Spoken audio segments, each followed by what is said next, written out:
Good evening, Guildhouse chat. How are we doing tonight? Welcome to Guild Weekly 199. That's right, 199. We are one away from the big 200.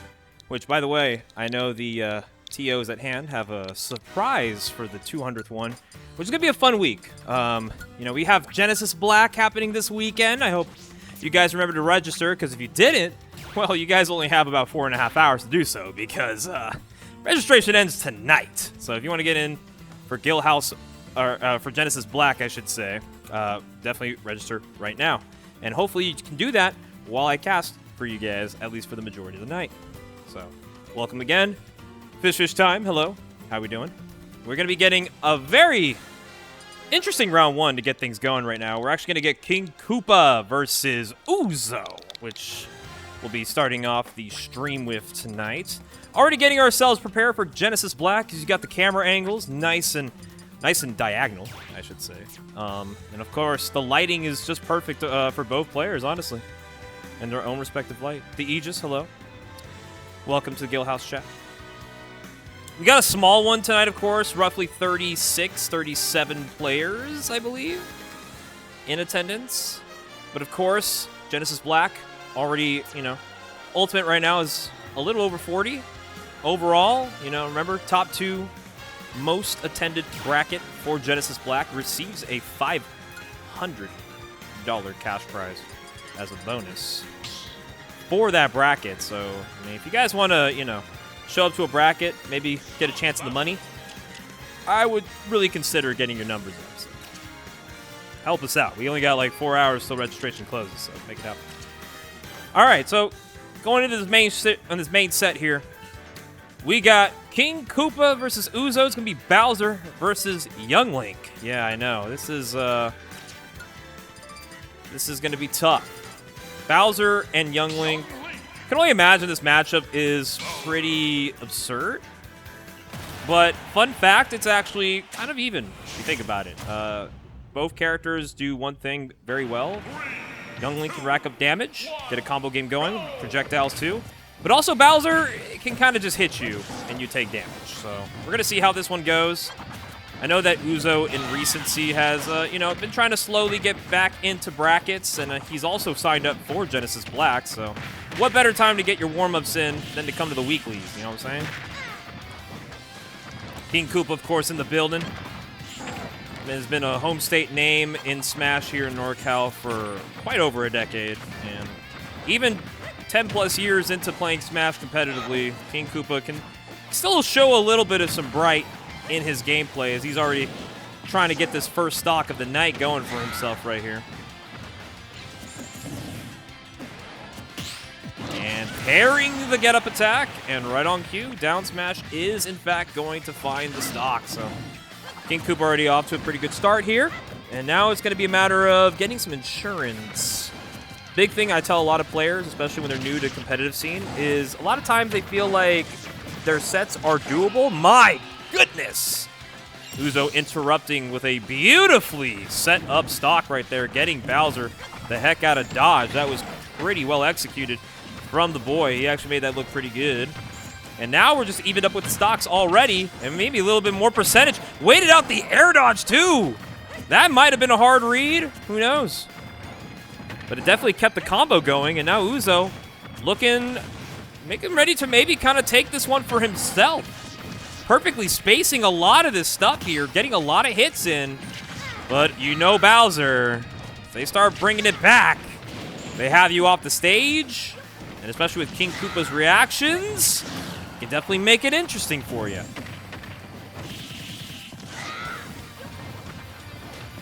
Coming in hot, up tilt, not going to kill, but watch out. Both characters are at kill damage, and Koopa is going to find the forward air right there.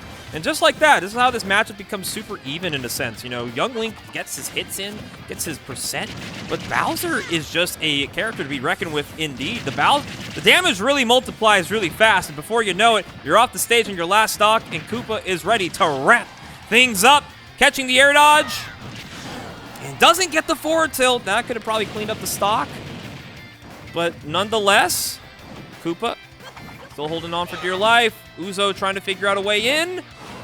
Gets caught by the dash back. And the big slam is going to get the 2-stock. Koopa, compose. Takes game 1. How we doing, Barry? Appreciate y'all for tuning in. Of course, we all know that, you know, Cash Box happening tonight as well. A couple of our NorCal competitors may or may not be able to get here on time.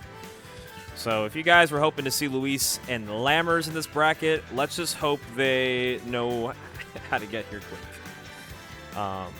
Because they are both still competing, I believe, in the coin box. You guys want a little bit of update? Oh, actually, Luis DQ'd from Cashbox. So Luis is DQ'd from Cashbox probably means he's on his way. So we're definitely getting Luis to come. Lammers, on the other hand, he needs to finish business. It's good seeing you in the chat, Barry. Hopefully you're doing well, man. I know you want to see your brother fight. You know, your brother's trying to get back into the competition. It's hard, bro. I tried playing friendlies earlier today, man. It's been a minute. And low-key, I don't know if I got it like that no more either, because I'm just here to cast. Until I find a time to get really good at the game, I don't know. I'm here to at least entertain. That's the name of the game. But right now, we're going to Hollow Bastion here. Game number 2. It's actually one of Uzo's favorite stages to go to as Young Link. That center stage, of course, that top ceiling is super helpful for Young Link to get some damage here. Goes for the down smash. Was not expecting that option. Probably an up B out of shield could have at least gotten some damage going. And unfortunately, does get caught on the tether. Koopa taking first blood again. And the one thing that's hard to do, especially trying to get yourself back into competition as well, is remembering how to stay composed when you're up, when you're down. It could become a mental game. And this is kind of where you got to flourish as a player. Because you can find a matchup to be daunting, difficult, or maybe a little too easy. But at the end of the day, you have to remember that pressing buttons is half the battle. The other half is just making good decisions. Right now, Koopa, speaking of good decisions, keeping himself alive with a lot of these defensive decisions. Keeping himself alive here at 182. And finally gets a grab here. I don't think this kills. Yeah, center stage forward throw, probably not going to kill. Oh, but he caught the jump from ledge. And after a couple hits here and there, Uzo does find the stock. But it's looking difficult.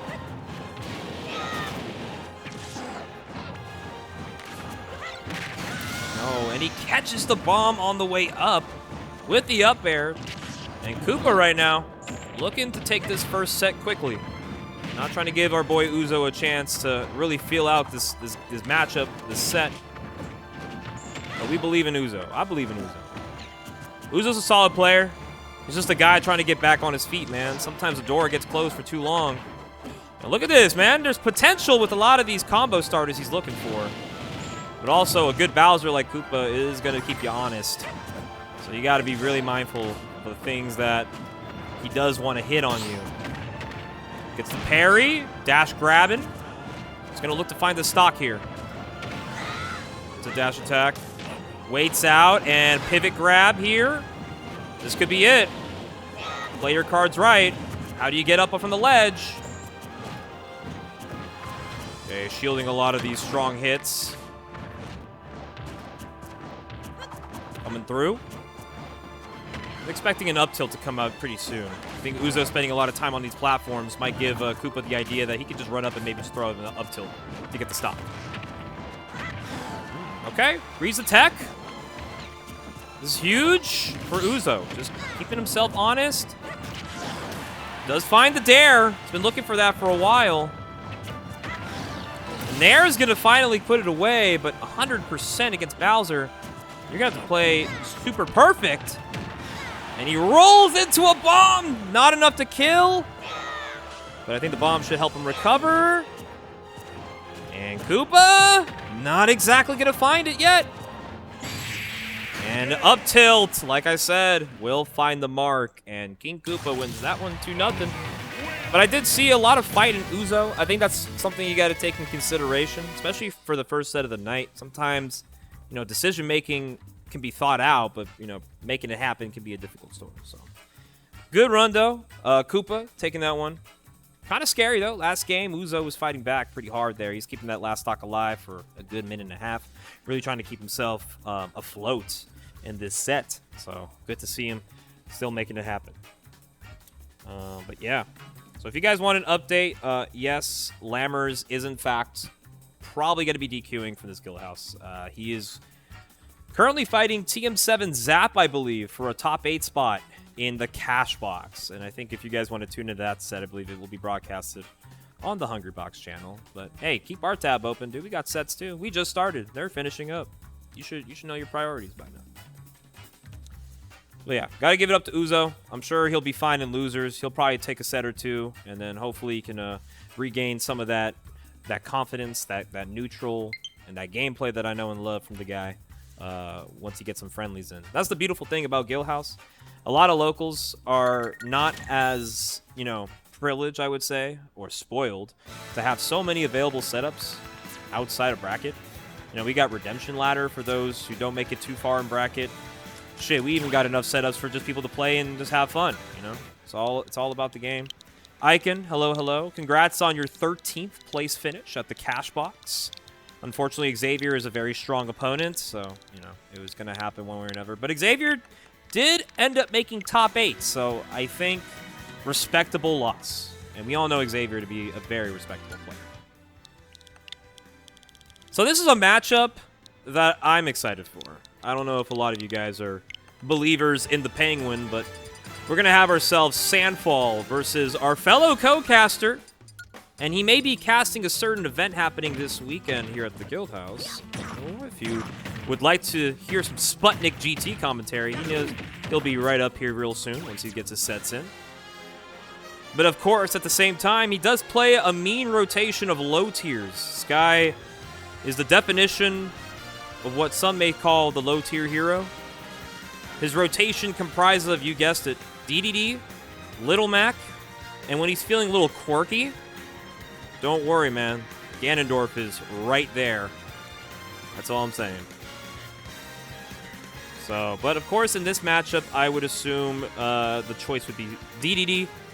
You know, I've talked to some homies up north in the Pacific Northwest about this matchup since DDD and Shulk are a pretty prominent rotation of characters you might find in that region.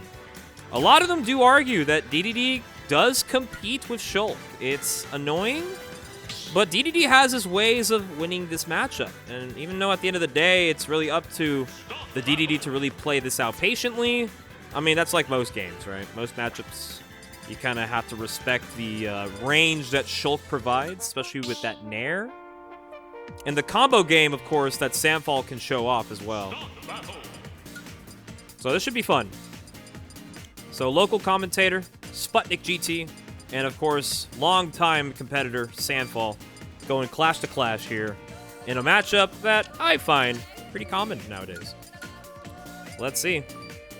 The Shulk is coming out for Sandfall. And where's that Mariner 10 tag? There it is. There it is. The king and the boy. The rhythm has to be playing well here for Sandfall. But Sputnik, of course, is a player of surprises. He can come out and make some big upsets. He's taken some pretty big local PR wins in this region. Recently, of course, being able to take sets over players like Alsoda, Cairo, and also a plethora of other players, too. My man's a little bit of a demon. But if you're not ready for DDD, you got another thing coming. You know, of course, Sandfall, he doesn't come out to as many tournaments as he would like to, but he still keeps the grind on, bro. You know, you might catch him grinding on Elite Smash once in a while. You know, we're all hard-working men. You know, we gotta make our income. Not in-game, but, you know, we do have to make our income in-game. We want to at least show the world that we still got it a little bit. But yeah, as you guys can see, DDD Shulk, not as messed up as most people might see on the surface, but it is going to be up to how both these players want to play the space. And big factor in this matchup, of course, is how does DDD make it back to stage when Shulk is pretty much ready to go. Choose the yards. Okay. Looking to maybe catch a shield drop there. And this is a lot of damage, too. Buster Art, 72 already on this stock. Back throw here coming out from Sandfall. Looking to get the stock now. Smash Art on deck. Gordo does stick to the ledge here. Kind of forces Sandfall to have to go back to center stage. And of course, some hits here and there. Yeah, back there. Going to do a lot of damage, especially with Buster Arm. Kill is not online yet until that Buster gets released. And that forward air does clip him. Nice fair right back. Sputnik fighting back a little bit here. Looking to get an extra up air on that jump art. Not going to find it. 159 on the Penguin. The boy is big, but eventually he will have to fall. Sputnik is looking for his first stock, and he does find it. On an up tilt. And yep, catching the jump. Smash Art is going to take it there on the up tilt. And Sandfall, of course, is being super aware of a lot of the situations he could be found in fighting characters like DDD. Especially when you're a character with multiple jumps, floaty. A lot of people do kind of opt, you know, press the jump button one too many times. And if you're kind of ready to stay grounded enough to expect that, you will get the punish that you want, right? Comes in hot with a forward throw. Sandfall just looking to clean this one up. And I do like that Sandfall is, of course, reserved enough to wait out a nice perfect percent where most things can kill with Smash Art on. Here's the shield ready. And I think 104 might be a good enough percent for Sandfall to consider the kill move. Let's see it. And I like that Sandfall is kind of forcing Sputnik to kind of have to make a decision on the fly here. You got him off the stage. No uppie. But this might be a difficult situation for Sputnik. All right, waiting out the Smash Art, too. Oh, Lord. And not enough to kill. 150. Gets a get-up attack. And there it is. Gets the up air he needs and takes the stock. Game number 1 going to Sandfall. I got through that pretty good.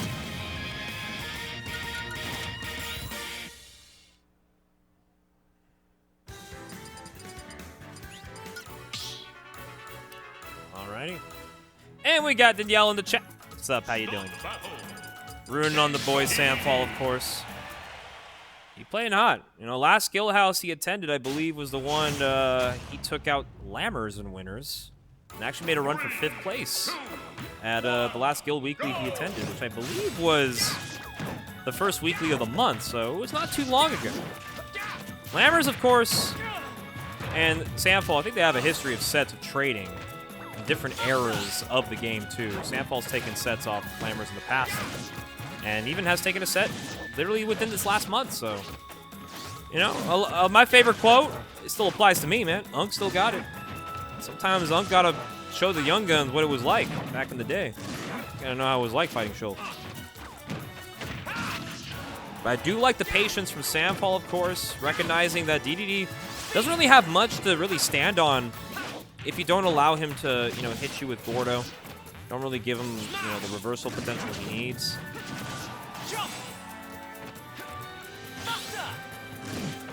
But it's a difficult matchup to say the least, you know. There's going to be some big damage. Buster Art definitely going to rack up even higher. 129 on Sputnik. And I do like the fade-ins and the fade-outs. And when a hunter meets its prey, it knows when it's feeding time. Gets a Smash Art in time. Okay. Not really a punish. And I like that. Down throw Nair, Shield Art, not going to really knock him down, especially at like 30, 40%. He's going to get the guaranteed hits. Hesitated a bit, too, on the counter from Sandfall. I like that, though. Okay, kept him in shield. Going to get some good damage here.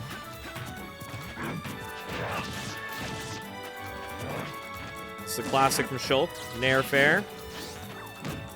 Just looking to see if he can maybe find an extension off of these hits, too.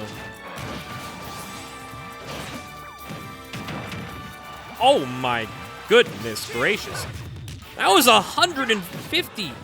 Or, my bad, not 150. 50% tacked in. And yeah, held shield just long enough, and that's going to get a kill. Massive damage output from Sputnik. Getting 55%. Taking advantage, quite literally, of Shulk in that situation. But alas, you got to find a way to get back to stage. Once again, Hunter meets its prey. Let's see if Sandfall can go 2 for 2 here on the smash art. Just not in time. Sputnik playing more evasive there on that second stock. I like that. Good patience. Double detail. And looking for the 2-frame on the dash attack. Sputnik getting cheeky. Okay, a little hesitant right there too. It's gonna be some big damage here for Sandfall. Unless things can happen. Okay, yeah, rising up. And the forward air does in fact land perfectly on DDD. Sandfall is gonna look to hopefully take this one. Missing ledge right there on the up B cancel. Gonna put him in a bad spot here. But Sandfall, of course, racking up the damage. Full stock lead at this point. Sputnik wants to keep his winner's life going. He's gonna have to find something really quick. Catches the Gordo. It's a nice little F-tilt right there. Looking to maybe extend the tech chase a little longer just because to find it. B reverse on the inhale. And I do like this, man. It's kind of the same way I was watching the Uzo and Koopa set. Even when you're down, you're not down yet. 4 minutes into game number 2, and Sputnik is still fighting back. Last stock situation. No punish on the miss up B. Oh, that could be huge, and nothing off the whiff grab. Sandfall may have gone away with a few things there, and Sputnik might see his demise come out soon.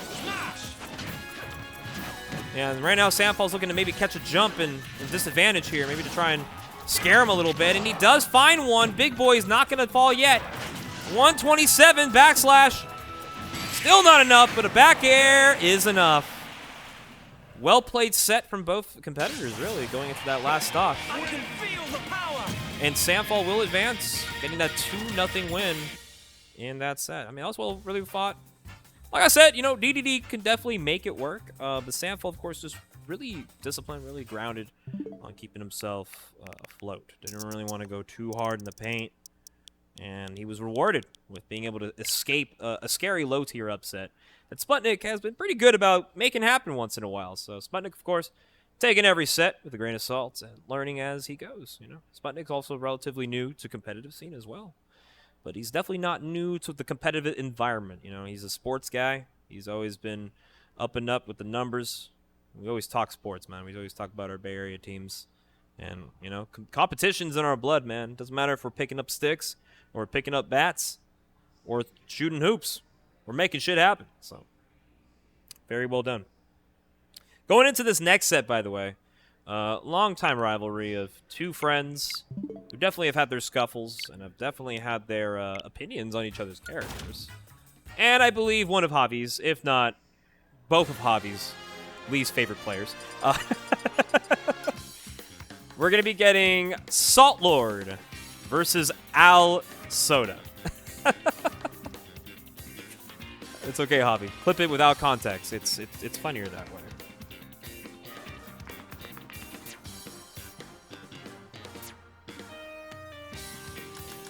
Hey, sometimes you got to give people a little bit of some hard love. That's all. But yeah, Al Soda and Salt Lord. So of course, Salt Lord in this current season has returned to the PR.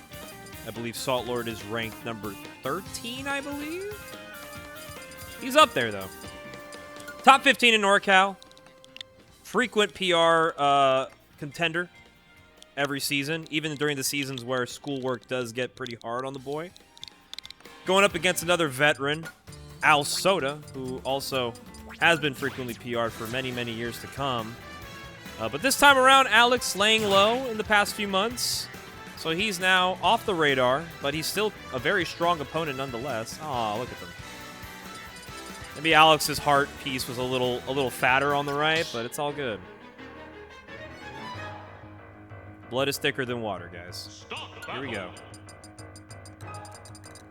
So, if I'm right, this could be Joker Aegis, but of course we all know Alex can play. Alsoda plays a plethora of characters like Roy and Toon Link, but it looks like we're getting Joker Aegis to start things off. So here we go. I mean, lifetime, these two have definitely had their fair share of back and forth streaks.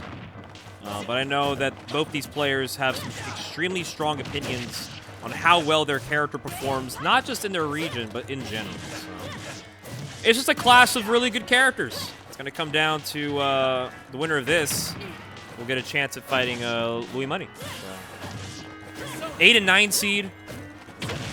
Really strong bracket tonight. It's really hard to tell whether or not somebody's going to have the upper hand one way or another. And just like that, also already racking up some damage here, getting the dare into the up smash. Beautifully done right there on the percent. Gonna look for the stock. A nice little shore hop. And he goes all the way down. Very respectable back air coming out from Alsoda. The patience to really wait out Salt Lord not pressing a button. And sometimes it's hard to tell when the right time to hit is now. But Salt Lord gonna bring it right back. And almost catching the immediate get-up. He's going to return right back to center stage here. He's got Alsoda off the stage. Has to recover. A good get-up attack.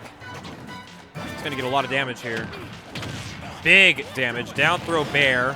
And it's just going to only multiply even farther. And he's going to go 2 for 2 on deep back airs. And Salt Lord might be in early trouble already. You know, a lot of people talk about winning your sets to being the better player. But a lot of times, it's just a matter of hitting your win conditions. And when you have a player off stage and you have the opportunity to take the stock, a lot of times, just being quick on the execution is enough to certify immediate W's. But unfortunately for Alsoda, he's not going to get the tech there. And missing the tether recovery is going to put him off the stage. But Salt Lord is a player you don't want to, like, count out too soon. And these two have definitely played each other a lot of times, so this is just player knowledge. He's going to hold that jab, rapid jab right there. Good extension here from Salt Lord. Arsene's going to come out, though, and he's been 2 for 2 so far on these back air edge guards. Let's see if he can go 3 for 3 here, but Salt Lord doing a good job fighting back. And that down tilt finds a connection, and that's not the most common thing to find. And Salt Lord now bringing this back to a last stock situation. Let's see if Alsoda can clean this up. Not quite. Salt Lord making things happen, but the drag down is going to definitely solidify that stock. But very good comeback attempt from Salt Lord. He went down early off Alsoda, just finding those back airs early. But it's the will to keep going, right? Salt Lord playing that last 2 stocks really well, but when you're on last stock and you're at 150 or so, it's hard to play perfect. Sometimes it just comes down to one mistake, and that's what Alex was able to catch on the missed tech, and he cashed it in for the first game. So Salt Lord looking for the counter pick here. We might be going back to small battlefield here. If you guys, of course, are enjoying the stream here at the Guildhouse, please drop a follow. If anything, it helps. I do know that we provide some of the strongest, if not some of the best production we have in the West Coast. I would be arguing we got one of the best productions for any tournament, probably across the country. All right, that's just me though. No bias. I've been NorCal all my life, and I'm gonna keep on speaking on NorCal all my life. So let it be known. But this game number 2 here, and already Salt Lord looking a little different. Getting the hits. That was a really good tech away, too. Angled it perfectly to also kind of just roll out of harm's way. And right now, Salt Lord looking pretty clean right now on these first hits, but this is when Joker Arsene can do some damage for you. Yep, wait for the bear. Safe bear into a dash attack. Ready to call out both sides. Okay, looking for a bear right there.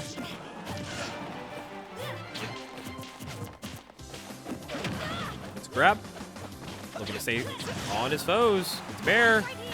And oh, I like the gun stall. And he just runs up and up smashes, and even Salt Lord's like, bro, I was in air dodge animation. How did he hit me? Oh. That is a cheeky way to find an early stock. That could have been really bad for Salt Lord. Luckily, was close enough to the ledge to not lose a stock at 0. Last thing you want to do is lose a stock at 0. Doesn't matter what the matchup is, what it comprises. You want to hold on to your stocks as long as you can. Longevity and stamina is the key to success, even at your locals.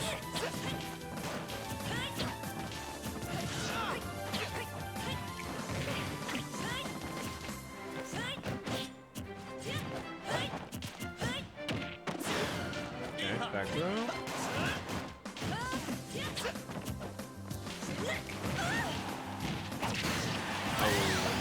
Unfortunate aerial drift right into a forward smash. And Alsoda is just pretty dialed in right now. It's a strong start from Salt Lord, but Alsoda was able to make something work there. Oh, that is just rough. And the double dare is going to put it away. Alsoda takes it 2-0. A brilliant victory. And that was just execution, right? Just found his opportunities to get Salt Lord off the stage and pretty much was close to just cashing it in every single time. So very well done on Alsoda's part. You'll be advanced in winner's quarters, but of course Salt Lord is going to make havoc down in losers. Those are two very strong players you do not want to be seeing in your losers path. So Salt Lord's going to definitely make some noise, and hopefully you guys are making some noise too.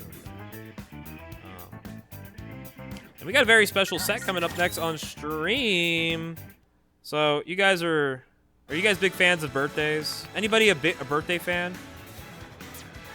Who's ready to say happy birthday to a fellow NorCal / Guildhouse staff, former TO, covering good old Septile for some brackets? That is right. You heard it from me. It is Skylock's birthday. I will not disclose the age because that is fucked up. But I'll guarantee you he's not that old, but he claims to be pushing 30. First of all, he's nowhere close to 30. He needs to relax. Secondly, we got him on stream for his birthday. Now, I plan to make sure he enjoys his birthday after his bracket run. He made sure to express it to me. He wants to really do good today, at least. He doesn't want to, bust her on his birthday. And sometimes, I understand. But that just means when you're out of bracket, Hayden, remember, I'll be waiting for you at the apple juice bar. I'll be calling your name, yelling across the venue. You are not safe from me, brother. Uncle's thirsty. Got a second drink with me. Gotta give me a hand. And Skylock right now, probably figuring out how to connect his controllers. Is that a Procon he's using? Why is he using a Procon? Wait, hold on. Chat. Did he forget his controller? Did he forget his controller on his birthday? Classic. He probably thought, I don't want to play bracket today. And then showed up. Yeah, I'll play bracket today. But I don't have a controller, so I'll just use Pro Controller. You could definitely tell he doesn't use Pro Controller because he is struggling to connect the controller to the...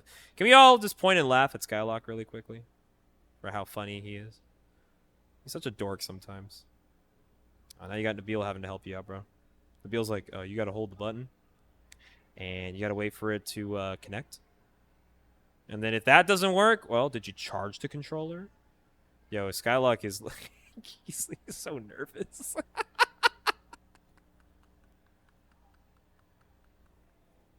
Yo, can someone lob my boy a controller? Yo, wait. Hayden, do you want this? Do you want a controller? Do you want a controller? Wait, I want to see if he can communicate with me. Do you want this? Do you want this? Hey, bro. Do you want a controller? Hello? Brother. My brother in Christ. Do you want a controller? I have one right here for you, brother. He's not listening. It's okay. I tried my best. I tried to help out the kid. But you know what? He's not even looking at my direction. It's all good. I understand the sentiment. It hurts a little bit, but I understand. Hurting my feelings one way or another.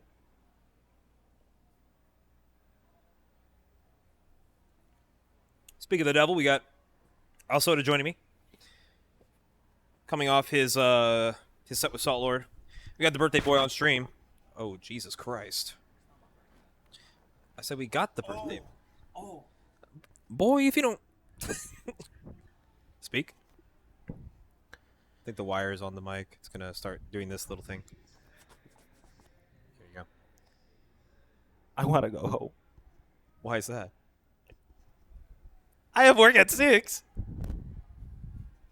And well, you're here, so... Whose fault is that? Whose fault is that? You for saying yes to me. Oh, and we're just throwing me under the bus. All right. I understand. We all love Mario, right, guys? Got right? If we love Mario, put one in the chat, guys. Chat has been dead as hell today. Oh no. But yeah, we got some fun competitors here tonight. If you guys didn't peek the bracket, we do have a visitor from SoCal. We got Flaming Dumpling in the bracket, who I believe is already in winners quarters. I think he is playing you. That should be a good set. We FDME we have played once. This was at Ichigo Con, which was like A while back. Yeah, like 2 years ago, I think. Year and a half. Oh damn, that's okay. It's been a minute since y'all competed, but I mean, you're probably gonna expect the Kazuya, you know? Because the last it was when Back in Blood 7. So that was like almost 2 years ago. I see. Oh, we got a 1 in the chat, so we do love Mario. Shout out to Sean. I was literally doing this on the stream. I don't know if Hayden could see me, but I was like, yo, Hayden, there's a controller right here. I have a controller. I was like, why is he using a Pro? I thought you were saying jingle, jingle, jingle, jingle. No, bro. I was trying to see if he realized. I was like, yo, I got a controller. I don't think he was like looking at me, but I was like, this is my best way to communicate to somebody from the stream because they can see me. Here, I got you. Let me message him right now. I have a controller, bro. People just don't be asking the right questions. Dear Skylock, Mario has been offering his controller to you, and you willingly ignored him. This will not slide. Okay, I'm just kidding. I will not let this slide. I will not accept this disrespect. All right, a couple things here in bracket. Minor upsets in bracket. We have Icho over Leonidas. We also have in losers Alvin over Toblerone. That is interesting to me. Alvin is a newer player. He plays Peach. Thank you. I did not know who they were. Okay, they play Peach. Obviously, they're one of those new players, so it's probably a playstyle thing. Cause where are they from? I think they reside in the South Bay. They just recently started competing. Oh, nice. You know, obviously they're going through those like beginning woes. Yeah. Okay, now we got Wesa trying to help out the birthday boy.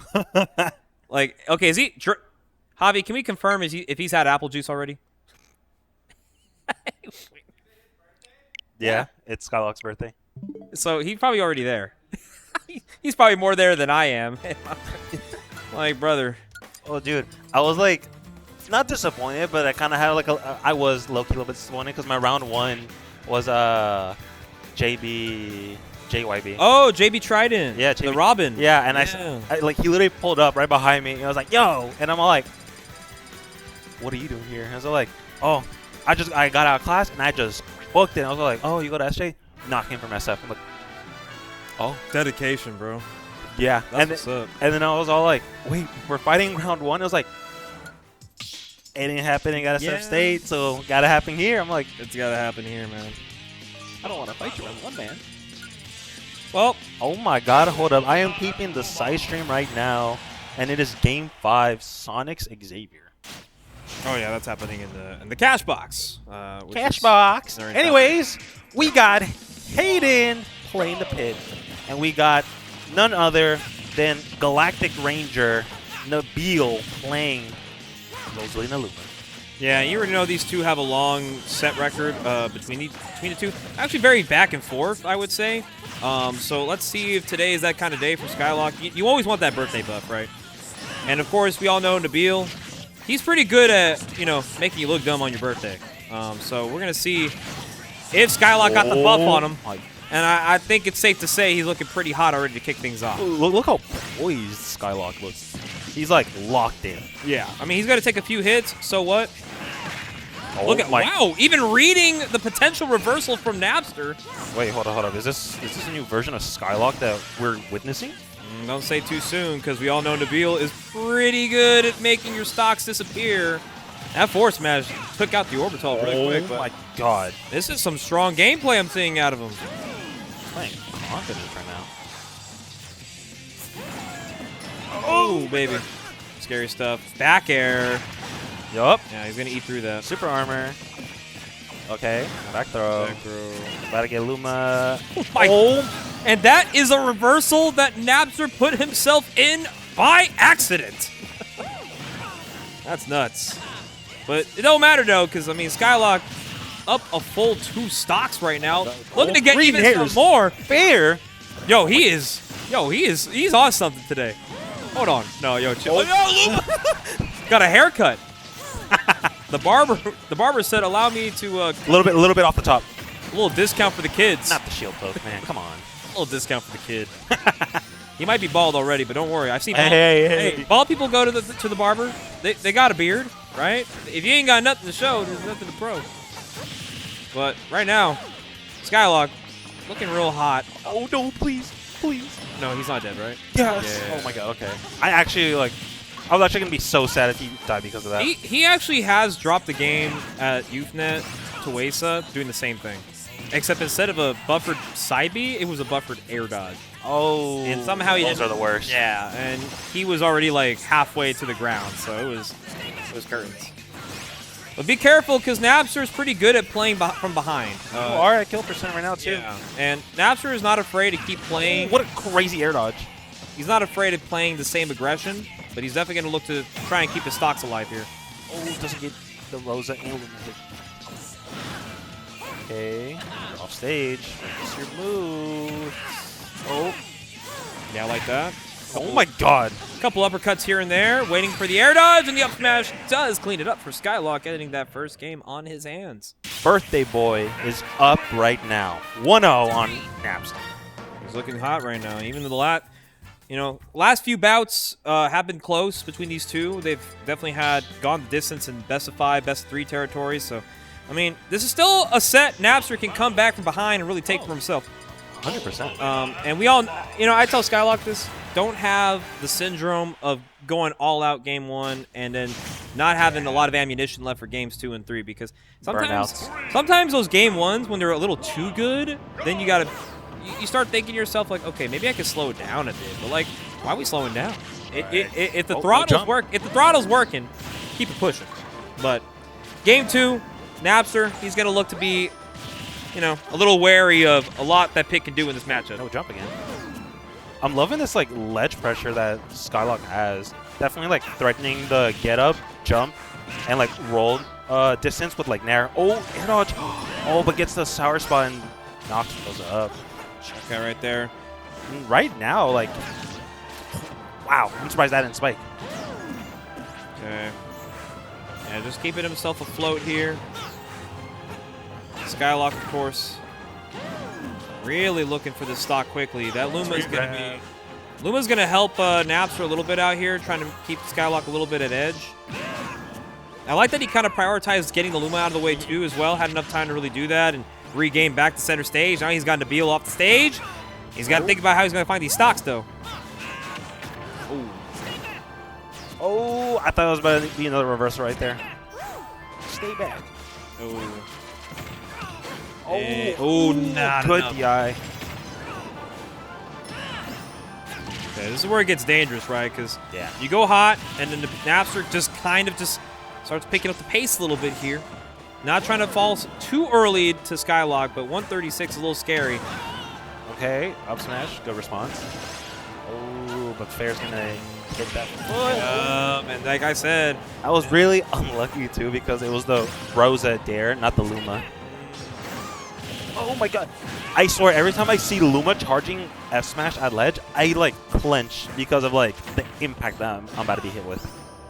yeah, Napster just really looking for an early stock here with the Rosa. You better watch out. And this is what you're talking about, where like you just go too crazy game 1 and like game 2 you're like struggling now.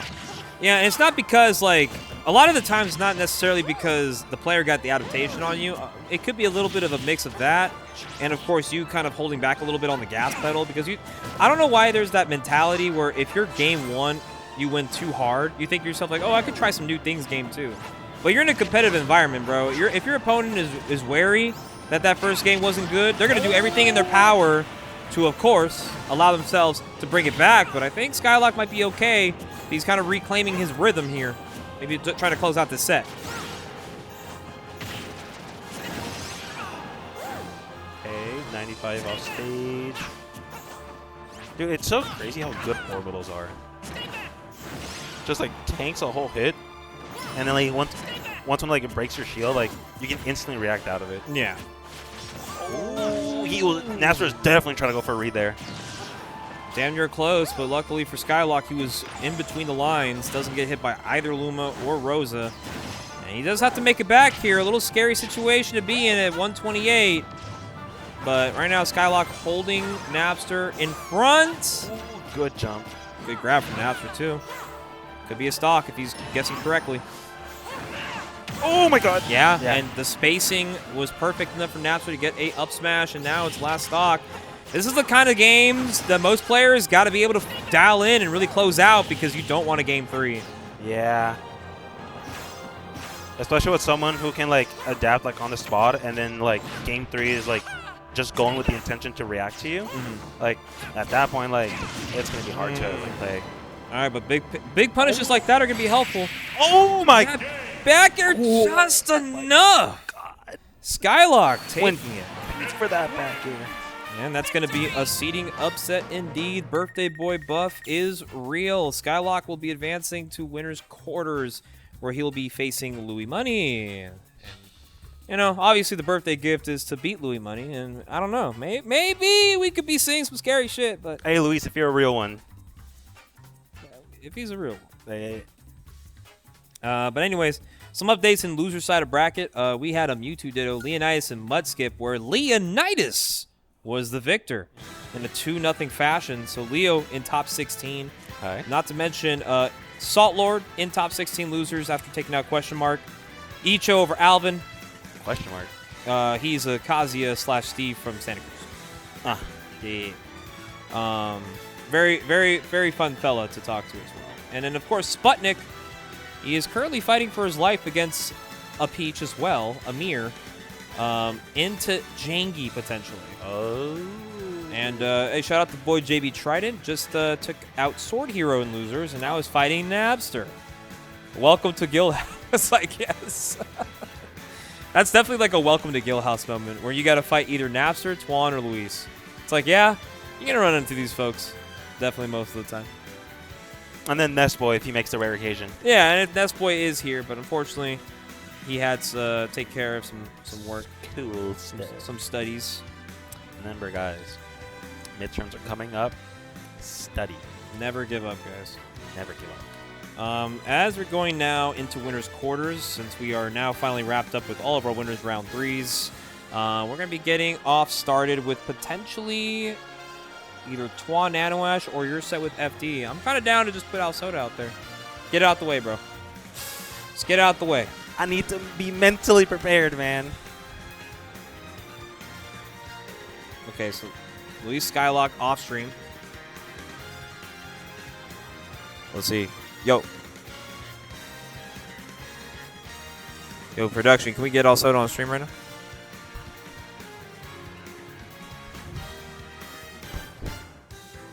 Alex. The time is now. Did I get called to play? No. Do it. No. Do it. Do you at least know what's set up on that? Get your ass on stream. Oh, I'm on stream? Yeah. Oh. You're in winner's quarters, bro.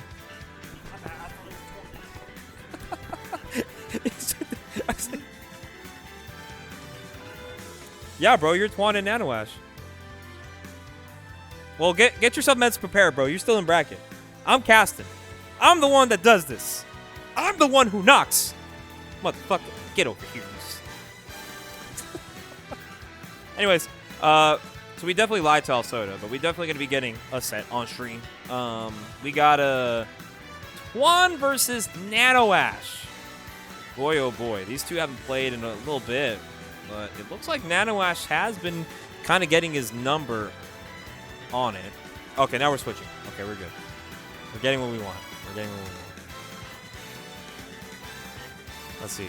I need to find out if Alsoda's going up to the stage right now. Yo, what are we doing? Yo, production, you're playing with my heart right now. Yo. Okay.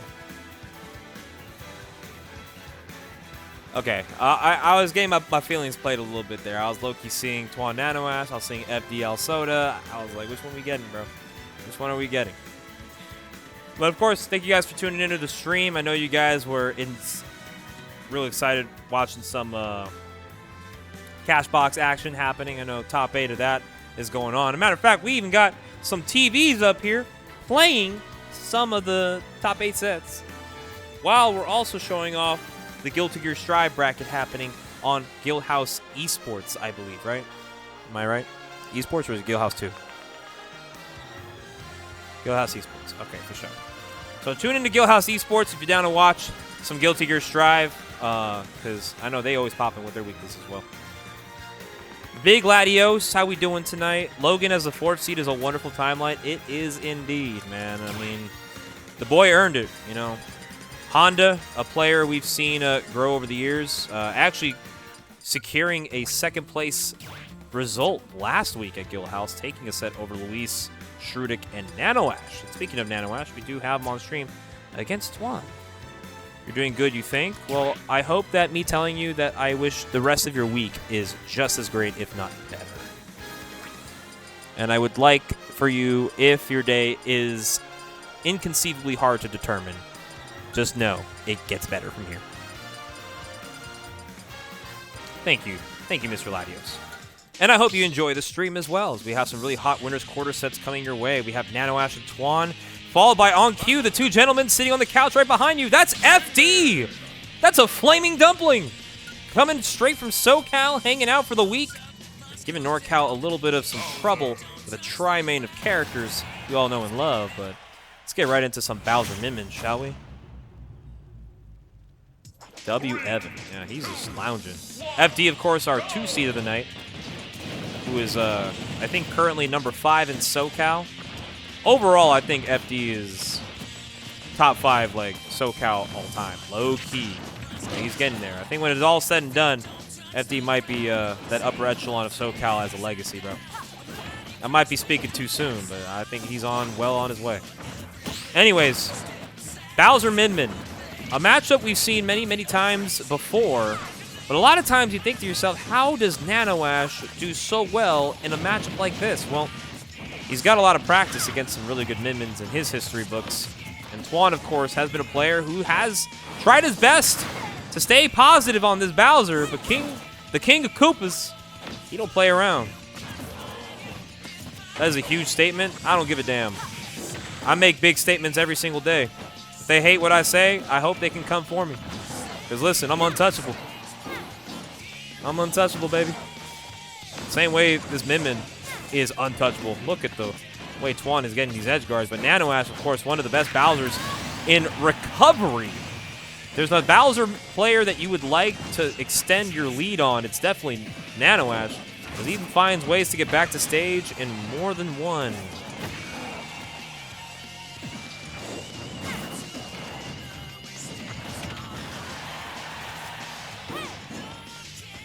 Still not finding the mark on this edge guard. Well timed up B there.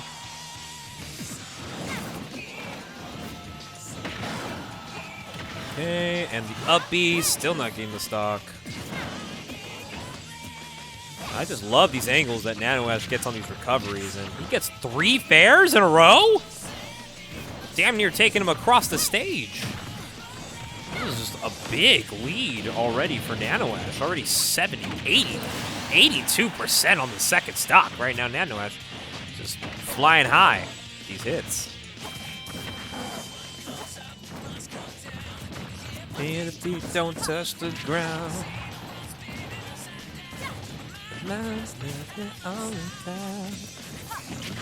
everywhere. Step aside to the third page. Nano Ash definitely turned his pivot grab there. Got this big damage on the slam. And watch Nano Ash through the night. Watch him save the day. As Min Min is definitely not prepared for what's heading their way. Nano Ash wins. Nano Ash wins. And he's up a stock. Catching a spot dodge. 36 on Twan. Already a lot of damage. Application looking for the forward smash. Was hoping for a tech in place. But instead, Twan gets another opportunity to maybe get the edge guard here. Bowser is a scary character regardless of user. Sometimes a lot of these option selects are just egregious at times. He gets a dash grab, forward throw. Let's see if Nano Ash can put this one away here. Gets the grab, back throw. One chance of life for Twan. And he does make it back safely.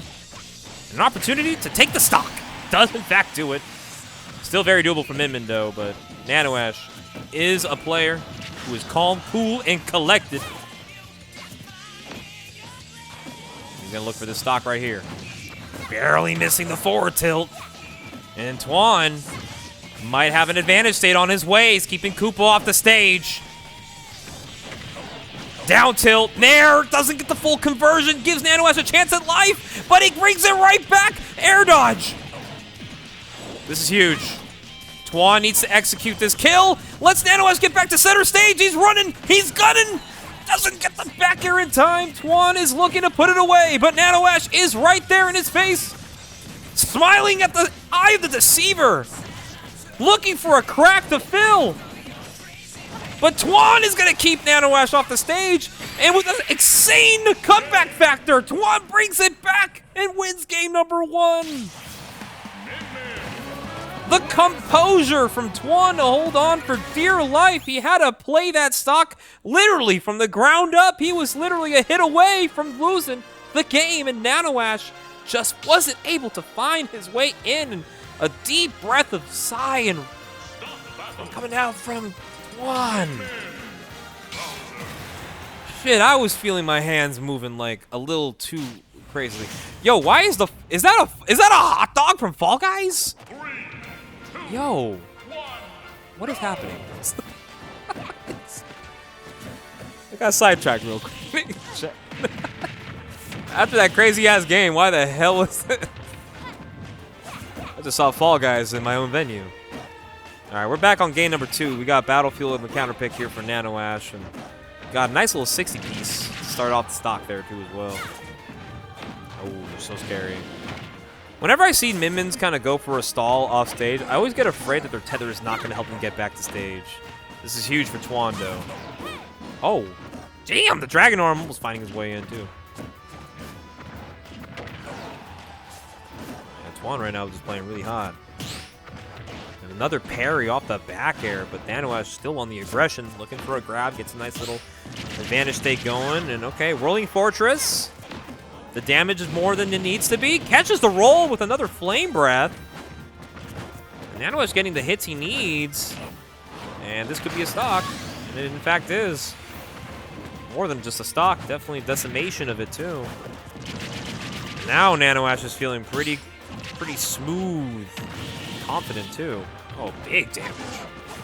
A Rising Rolling Fortress giving him a nice extra 20%.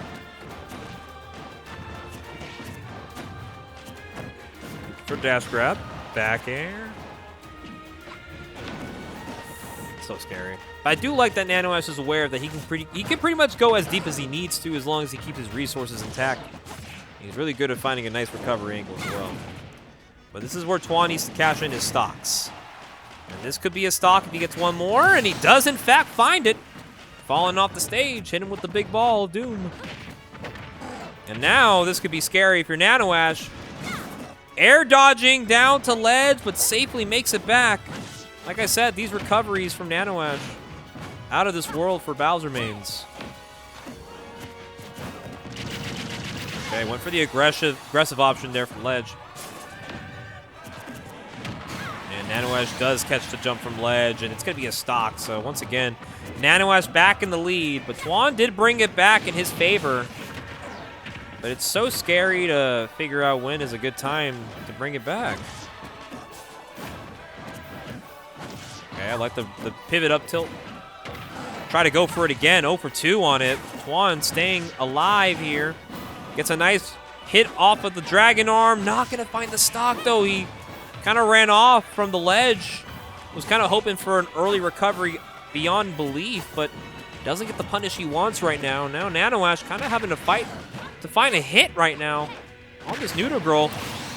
And Twan going super deep for the Nair, and it just wasn't worth it. Just unfortunate SD, but even Twan's like, yeah, I had a tunnel vision a little bit on the stock right now. So Nanoash getting some life back as we get ourselves a game number 3. Our first game 3 set on stream, by the way.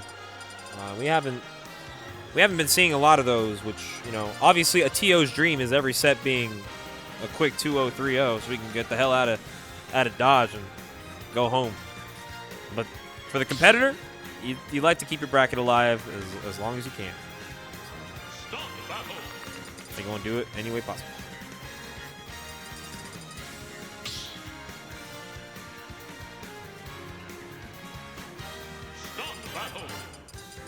All right, game number 3. Running it back, Min Bowser. Of course, Twan made a ridiculous comeback game number 1, was trying to replicate it a little bit game number 2, but now we're going to Hollow Bastion for game number 3. And this is where Twan, if he would like to take the set over Nanoash, he's going to have to stay composed here.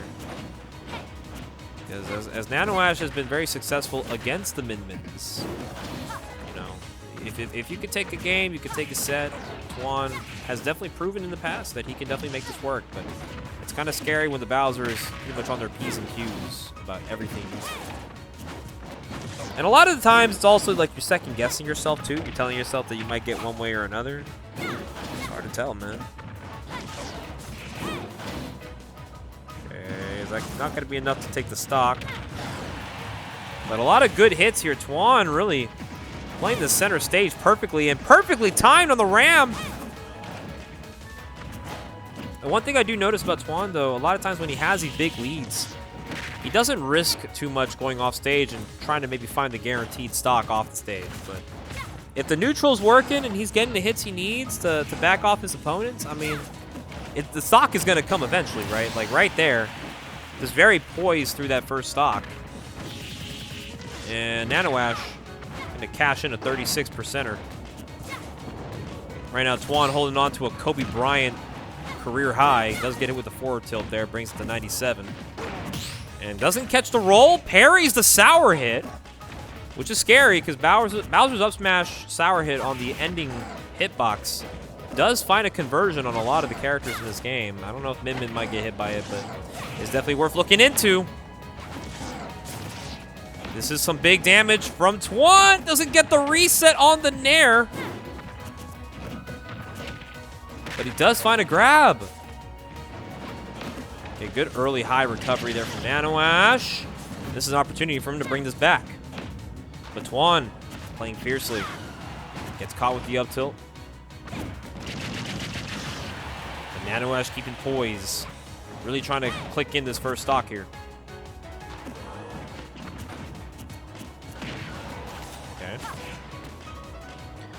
Reading correctly. Does read correctly on the Nair. He's got an opportunity to maybe just take the stock for free. Can Twan go off the stage and make it happen? This might be close. No, it's not. Nanoash makes it back again. Oh my god. What's happening? Oh my goodness. Okay. Dash attack coming out from Twan. Still not finding the stock. 166. Waits for the air dodge, and Twan, the marksman, does finally put that second stock to rest, but not unless Nanoash responds back with getting that first one off of Twan, and now Twan playing with a full stock lead here.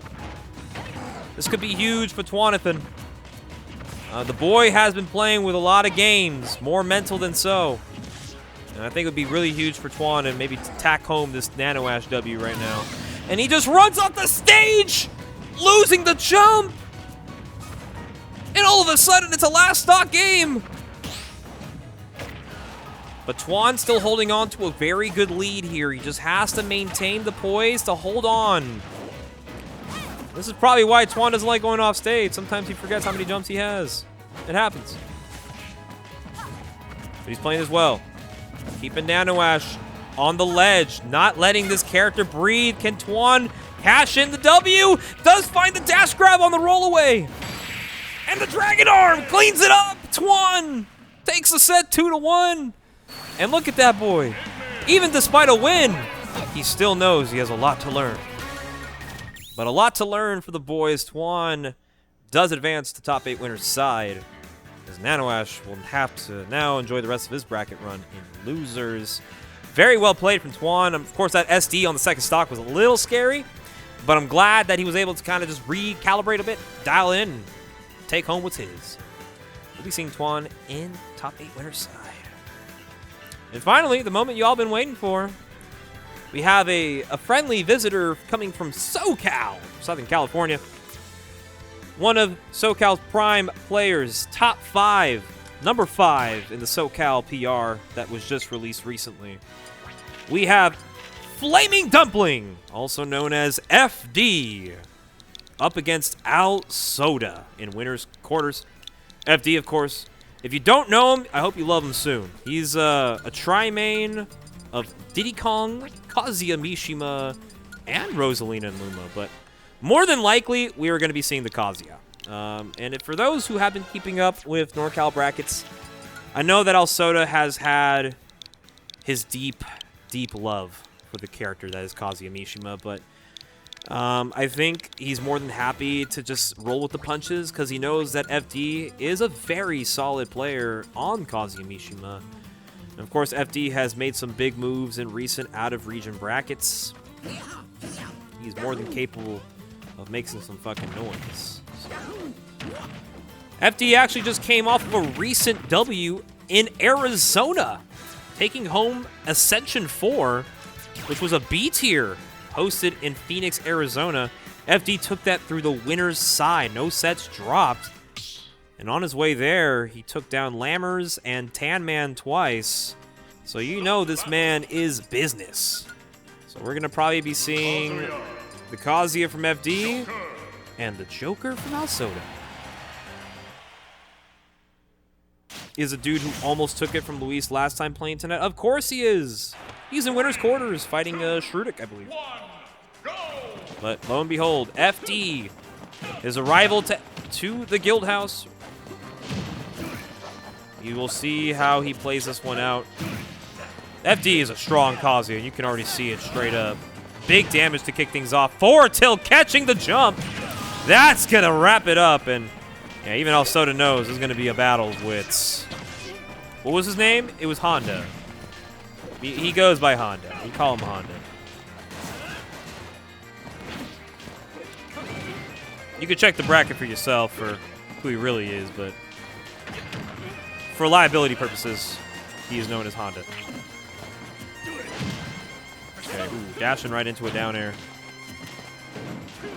But I do like how Al Soda is kind of playing this out.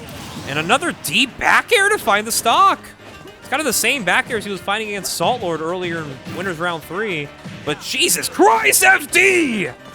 Almost taking him for a ride right there. That could have been the stock. The next one executed on a spike. Now we're going to have to play this match a little slower. You got your percent now. And even Al Soda just playing really hot right now. But does get hit with the electric into the up B, and FD will, in fact, take that one for himself. Yeah, big hits on the gun here. And I do like that Al Soda is able to just kind of run in and out, getting some of these hits, but Jesus Christ, look at FD. And trying to get a wobble there, doesn't quite find it. Another downer hit from FD.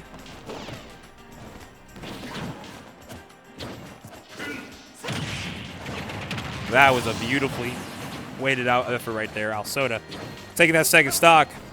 And FD might already be in a little bit of some trouble here, but Arsene is running out soon. Let's see if Al Soda can rack up some damage before Big Brother is gone.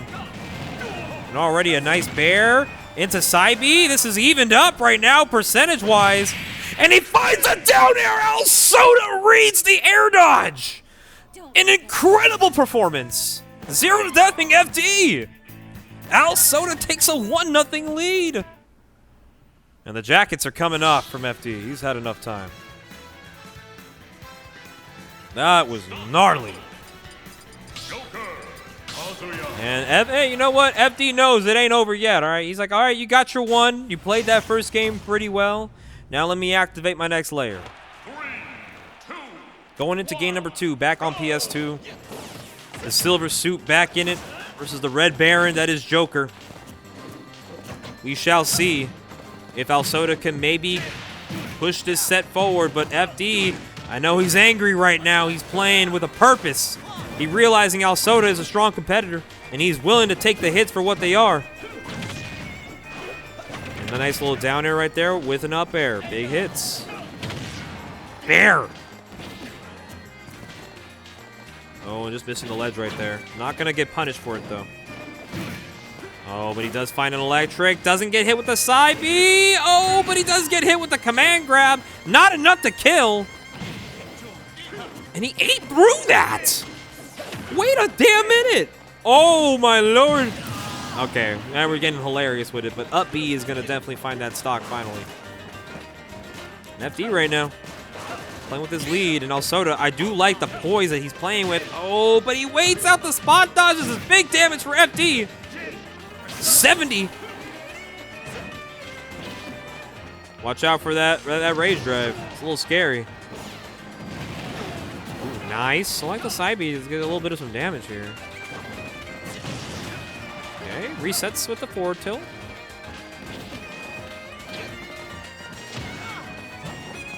Rising up air. Rolls into another side B right there.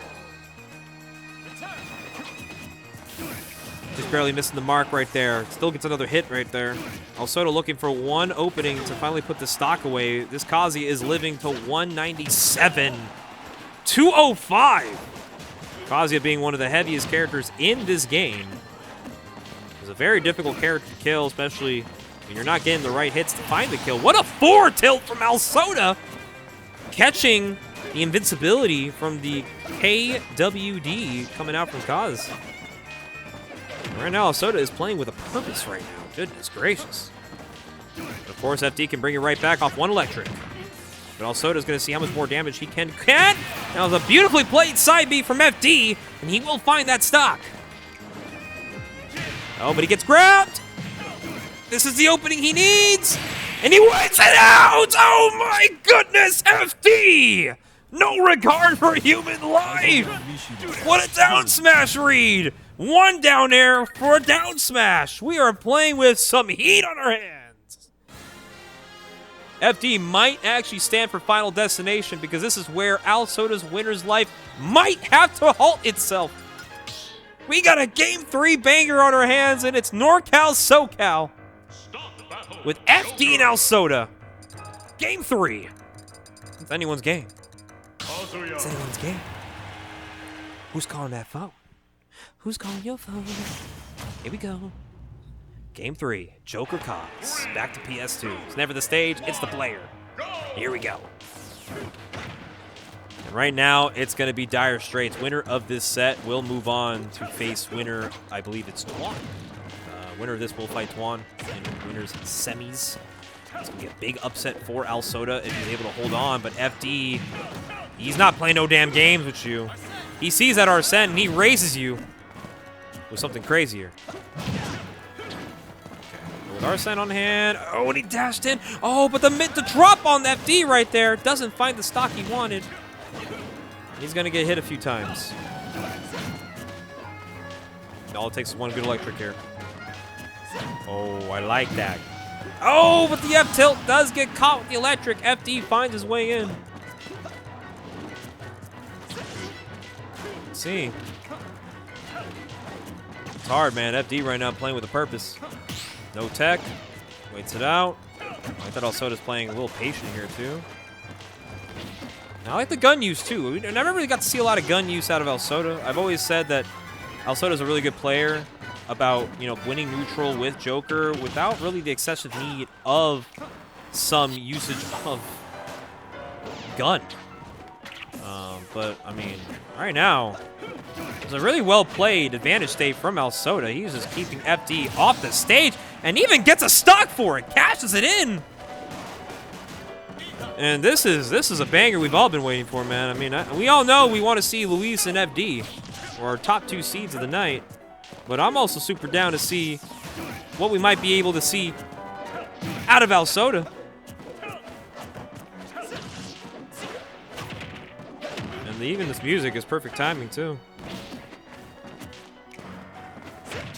Playing hot. Oh, the down tilt was beautifully played. Actually eating right through the green wave dash. Oh, Lord. Oh, my goodness. Hearts are rushing right now. FD is looking to get a way in to cash in some damage.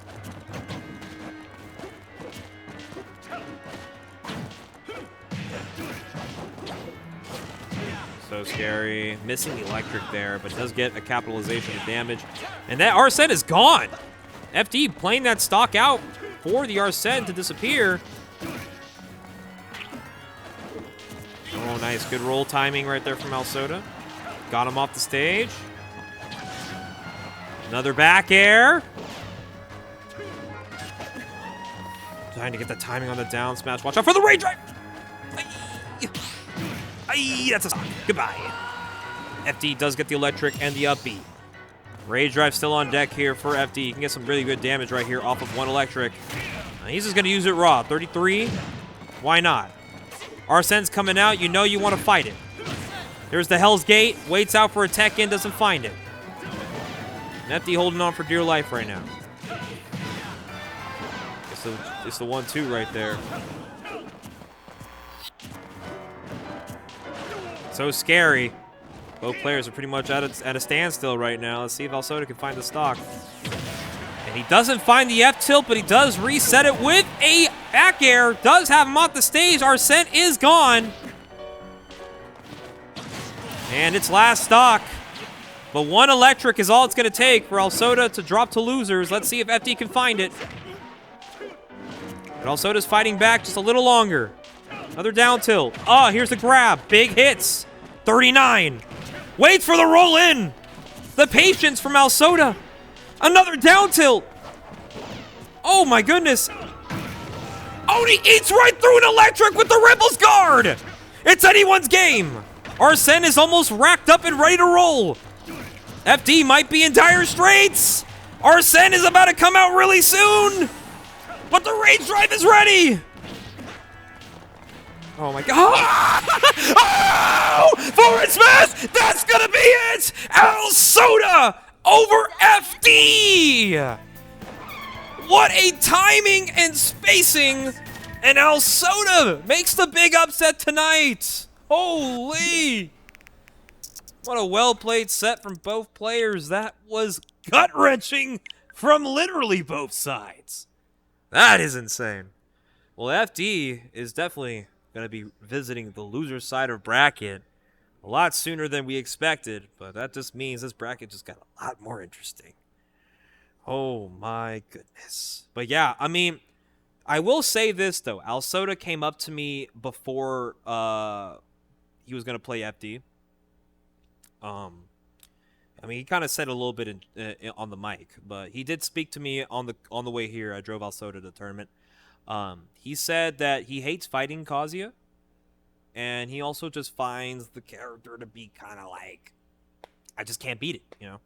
And he told me that he figured out a few things in the matchup that he would like to kind of like try out on a Kazuya, and I think it just paid off. Those down tilts, eating through the wave dashes, and just calm, perfected gameplay. That was just really well done from Alsoda. So now he's in winter semis, and he'll go up against Twan.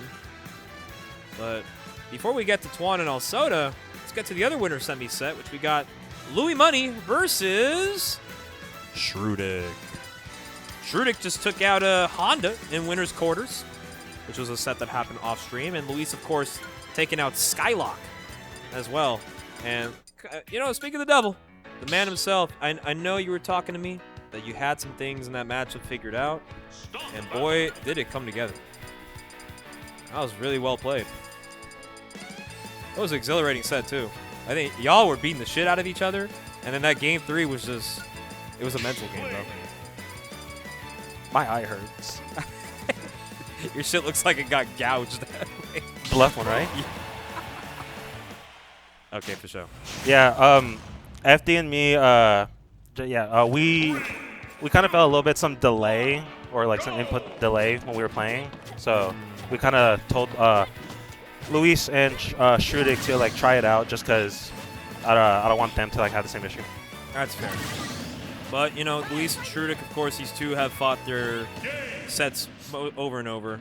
Of course, Luis could opt to go to Palu here, but we know Shrudik is definitely going to give the Inkling a shot no matter what the matchup is. But yeah, man, played pretty well. You got Twan now in winter semis. EQ. Come on, man. You got to fight in you. You got to go. You got to get through your demons one way or another, man. This is true. Oh, at least it's a best of 5, I think. Yeah. You are in best of 5 territory. So it looks like Luis is opting to go the Pyra Mithra here for game number 1. What the hell? Yeah, so this is a matchup that, of course, I would say this is kind of a weird one, right? Because in recency, I've definitely seen Inklings like do pretty well into this matchup. But overall, the sentiment is, well, it's still Aegis. So yeah, this character can still kind of body me when it wants to. So of course, maybe Luis is kind of giving it a shot. He's like, all right, let me see what this matchup's all about. You know, because obviously, the only person that Shrudik really can try this matchup out on is like Salt Lord. This matchup does not look fun at all for Inklings. No. Oh my! That scoop is ridiculous. Did you see Shrudik smirk? He's like, oh, Luis, please. Oh, right, Salt Lord Classic. And this is kind of how that matchup is played out, right? Because, I mean, I've seen Inklings do well into Aegis, but it just seems like Aegis does kind of have the upper hand a little bit in this matchup, a little bit, back and forth. Oh, my goodness. Booyah! Yeah. Especially with the ink on? Yeah. And I do like the in-game tag. Shout out to Honda. His former tag was Neo. And despite Shrudik beating Honda today, overall, he's like, nah, the kid still got me. I just got my one to run away with. A really close game 1 here. Well, this is definitely some solid neutral from both of them right now. Yeah, and that's the thing, right? Inkling is known for being a neutral monster. Oh, very much, yeah. And Mithra is also in that same category. The Pyra kind of makes it a different story. But when the Pyra does come out, that's when Shrudik's going to have to think a little bit about how he's going to have to approach the character. Oh, barely missing the uppy gimp.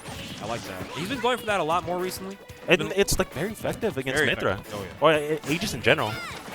I think a lot of characters that have like those linear recoveries that are kind of forced to go to ledge, like, yeah, it actually those numbers.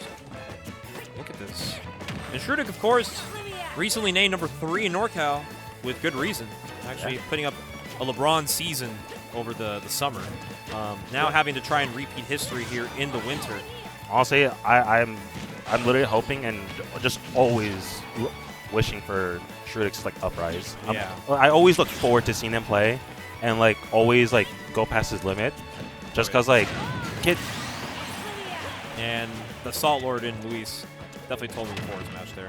I can't even react to it because I'm just like I just feel so immune for Salt Lord sets that I've seen that too many times, bro. Literally in the back of Luis's mind, he just hears Salt Lord.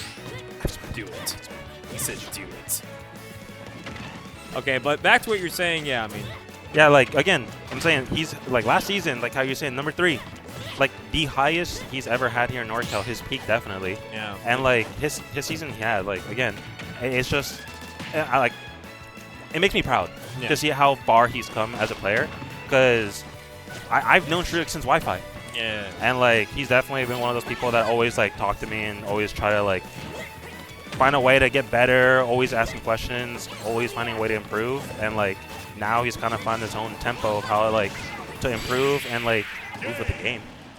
But, of course, Luis, being such a fundamental monster in the game, is showing that the Pyra Mithra can also just do it as strong against Shrudik. Very close game number 1 there. But, of course, saw some things you can take advantage with. A lot of those buffered smash attacks from Pyra are really scary. And a lot of times, people don't want to get hit by it, but the inevitable does happen to even the best of us. Also, I don't want to keep on glazing Strudic, but his fit today's on point. He actually just came off of a 4-hour drive too. 6 hours. Or 6-hour drive. So if you really think about it, the fact that he's even in winter semis, that's commendable. Yeah. Most people wouldn't make the 6-hour drive to a local No. and still compete like at the highest that they can. But of course, getting Luis in your bracket path at any Guildhouse is What a crazy foresight. Oh my god, that caught the jump. yeah, I caught the jump too. Kind of forced to have to jump into the ledge. You know, there be a lot of times where I just look at Mithra and how she has that foresight. And I kid you not, the one thing that annoys me about Mithra so much, it's not about her frame data. It's not about her the fact that she can like mash hella buttons. It's literally just nuh-uh. And like when she gets the foresight and I just hear nuh-uh, I'm just like, ooh. Oh, Like, sure, dude. yeah, you worked hard for that. You got me there. Oh, I love these roller reads that Strudic's doing. and we always make the joke to Strudic, it's like, oh, he's getting a roller right here, watch out. But honestly, like, that's just kind of what you have to go for, especially in a situation where if Luis were to have rolled in, he would have definitely taken damage anyways, but damn, this is a 68% string. So this, I'm surprised that back air tripped. yeah. If you know Strudic too, like, these combos are not by accident. This is a guy who has labbed his character as finite as he can, and he's still telling us he's learning more and more about his character. And I'm like, how can you learn from a character you've been playing your whole life? Well, to be honest, we're still learning about what this game can provide for us. Yeah, I mean, there are a lot of characters that are solved in this game, and people are still trying to find ways to, like, change it up. Exactly. Like, just because you got the puzzle pieces together does not mean that it needs to end there. You know, It doesn't mean it's the full picture. it's not the full picture. I like that. And I like what I'm seeing out of Strudic too in his neutral. And you know, this Aegis is a problem. I have seen it at work many times before. Unfortunately, I was also a victim of this Aegis long time ago, when arguably it was not as good as it should. But LeShrew, That's a regrab. Wow, that didn't hit. that is crazy. Yeah. I surely thought Down Smash was going to hit. I thought so too. But right now, Luis sitting at 128. Strudic at 1621. Sorry, my bad. Oh, there we go. That's the give. Nice off. Just canceled it out by just a little short on the hop. It's gonna give Luis a second chance of life. It's gonna get even more neutral hits here. 61. Wow. Oh my goodness, yeah. Pyra Mithra is a strong character, especially Mithra. When she gets her hits, it feels difficult to find a landing point. And then when Pyra comes out, she kind of just wants to blow you up like this. Oh, almost on cue too. Okay, up smash. We did got to punish, but Pyra's still out. I mean, just one easy gimp off stage. That's all Strudic needs. Very good. But, I mean, you're playing against Mithra right now, so it's going to be hard for you to go in. Okay, Rapid Jab doing a nice little 16, 25 total to Luis. Okay. Yeah. Don't want to get caught. Really avoiding that in the air. I think up tilt might be kill potential here. 100%, yeah. Oh, good grab. Let's see it. How does the game end? Oh, not the Mental gentleman. Yeah. Oh.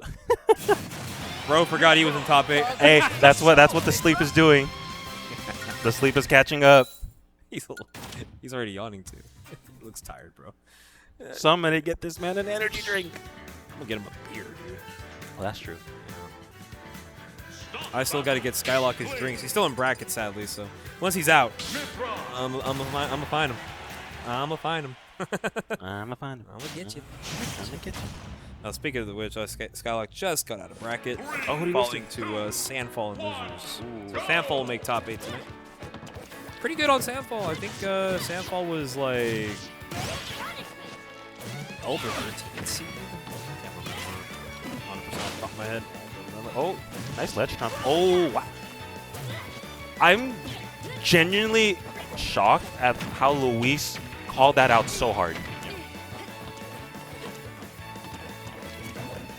Really loving this action here from both of these players. Of course, Strudic down 2-0 to the Aegis, but this is a good Aegis, man. It's a player who's very well aware of a player's like strengths, I should say. the weaknesses are apparent, but a lot of times the strengths are so strong from a player's user standpoint that they abuse the shit out of it to the point where you got to think to yourself, yeah, maybe this character's pretty broken. But I think Shrudek is playing phenomenally. It's just a matter of how is he going to be able to get in on these last hits. Luis is just playing very well right now. And it's not even just confidence. He's just playing the Oh, I really wanted that to kill. I don't know if you saw that. I did. Yeah, the splat bomb into the roller, if that would have been a stock, that is what I call a perfect play. But unfortunately, Honestly, if I got hit by that, GG's, you take the set. you unplugged immediately. Like, you got it. How do I show my face after that? You got it, Twin. All right, but of course, this game is far from over. But Shrudek's going to have to find a way to get the stock here at 160. Grab is not going to help him. He's going to have to find some stray hits like that. Wow. It's a nice little rising up there from the ledge. Yeah. Wow. I like that. Yep. I think it was a hurtbox shift. 29 off of Ravage. And another 30 off double bear. Shrudek is back in the game. And just like that, Luis is back. And like, I don't want to. Oh, why does that hit from behind? Like, I know it's a big hitbox, but like, the sword is nowhere near that. Down air is another. Oh! Ah! That would have been sick though. It would have. Okay, this is it. Later. It's Pyra. But she's heavy. Never tell a girl she's heavy, dude. Trust me. She's not gonna like you. Oh, That's it. Yeah. That's got to be it. Later. Shrudek looking for a chance to maybe find a game 4 in this set. Oh, wow. Actually waited out the roll? Dude. Okay, that's a hard read. Because first of all, who's short hopping into pivot down tilting? Like, come on. Apparently Luis is. Apparently Luis is thinking that. It's like, come on. That's not a real read. You're not a real player. I'm pretty sure Luis is just coming off hot of Cashbox right now. So he's definitely giving it like 120 right now. He saved his energy for sure because he had a DQ out of losers. But if he did continue playing bracket, I think to make top 8 would have been Vendetta into Sonics. And I think he realized I got a local to go to. You can have this one. I'll come back in a few weeks. Don't worry. Cashbox will be there for when it's theirs. It ain't ever leaving. Shrudek right now is trying not to leave this lead. Wow, I know he was trying to call it out an air dodge read right there. Oh my god. Oh lord. Wow. Even off the parry, was still able to shield. Oh. Okay. Yeah, this is just really scary because one bad read of DI is also going to cost a stock for Shrudek, so he's just going to have to really be careful. Not even going to be Booyah % either. He still needs to hit him at least to like 100. So he's going to need like 1 or 2 good hits right here. There's 1. Oh, there's 2. And And there's 3. There we go. Game 4. How many licks of a tech chase does it take to get a game off Louis money? The world may never know. A 1, A 2. a 3. That's game number 3 going to Shrudy. As he keeps his winner's life living for just one more game. And to give you guys updates on the loser side of bracket, we do have FD now facing Jangy. Winner of that gets to fight Nanoash in losers top. Oh, and Honda beating Saltboard. Yes, so now it's going to be Honda versus Sandfall at losers 8. So That's interesting. they have never played, I don't think so. I was about to say. Why Luis looking like, first of all, you might be right, but second of all, you don't have to be so damn loud about it. And the whole crowd is hearing this now. I'll never forget. I've casted some sets here at Guildhouse where I swear to God, it's not a paid actor. But I'd be seeing some, you know, some beautiful women every now and then coming up to Luis at the stream set. And they're like, yo, hey, what are you doing? And Luis is like, I'm kind of in a gaming tournament. You know, like, I'm just trying to win, you know, make a few dollars. And maybe when I get this 100, maybe I can get your number, you know. I'm playing for 3 digits, but I can get you 7. That's all I'm saying. It's not that hard. And 3 plus 7 equals 10, which is what you are, baby girl. So let me know. Let me know. Shit. Anyways, game 4 is looking pretty strong for Luis at this point. I think like a lot of the energy used for Shroodik right now is definitely being exacerbated, but we'll see, man. By the way, chat, reason why I'm not talking, I'm still trying to process all that. He said that was a whole lot. Pushing 30, by the way. Like, well, you're older than me. No, that's what I mean. That's what you're thinking. Like, this guy's actually just the guy at the cookout is like, man, could you stop talking to me about this girl? I don't want her. And then in the back of my head, I'm thinking like, you want her. And Man, you must have a degree in Rizology, because with all this you be saying, that's an easy A. I got a PhD, baby. I was about to say, yeah. PhD in Rizology. Oh.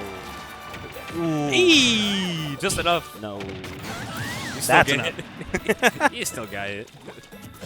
All right, this pirate might find the kill soon. Ooh, wow, the dash literally ducked under. Oh my god. Oh my god, and the grab.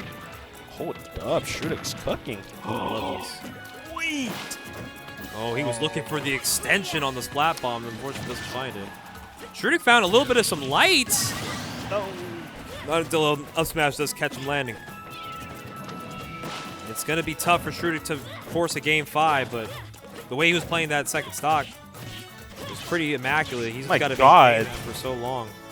Crazy how Luis did like down tilt, up tilt into raw back air, like all in the same spot. Okay, nice little wave land to get the hell out of dodge. Oh, you Duck's should be dead. No, good mash. Oh. Okay, he's at Booyah %, so he's going to probably look for a grab. Unless the rage is a little too high.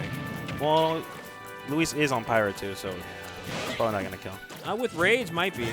Might be able to. Let's see. Oh, yeah. Just holding up right there. Ooh, wow, Nair literally barely clipping. All right, this might be tough for Shroody, but Yeah. Okay. he might still be able to bring it back good. Hold on. Hey, 126, rage, like, it's not over.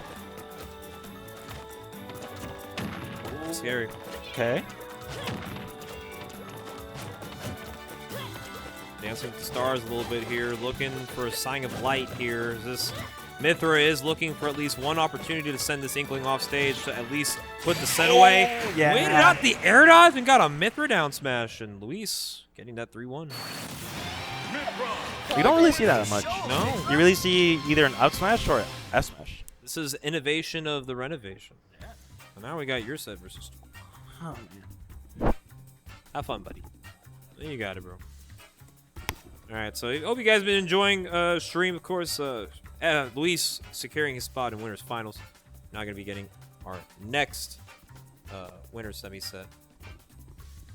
This was bugging me. I had to put this in the set. I was like hearing a little voice. I was like, it's got to be the mic.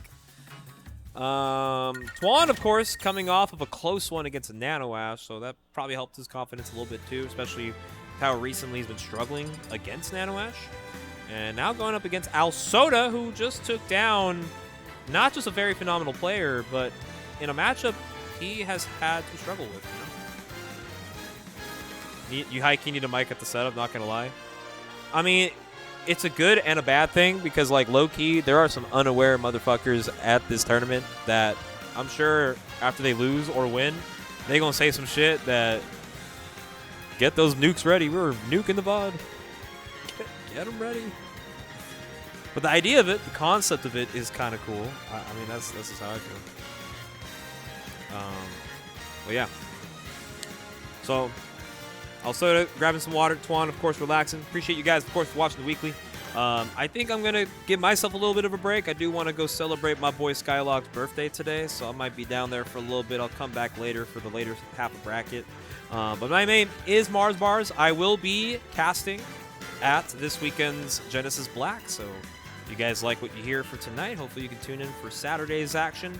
And of course, for those who are still in the NorCal area this weekend, tonight is the last night to register for Genesis Black. So if you're thinking of coming and it's kind of like right at the door, I mean, it doesn't hurt to sign up, and production can drop that little registration link for you, start.gg/gblack. Ultimate action is going to be on Saturday. And if you do want to also join and partake in the other FGC games, we also got Melee, Rivals 2, Tekken, Street Fighter, Grand Blue, Guilty Gear, not to mention the debut of 2XKO, which is looking like a pretty strong bracket. So if you kind of want to get your hand in a couple of some FGC games, Genesis Black is going to be your place to play and your place to make a name of yourself. So thank you guys, of course, for listening to my commentary. I'm going to go ahead and take a small little break. But enjoy El Soda versus Twan as we get winter semis right into your action right away.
Stop battle!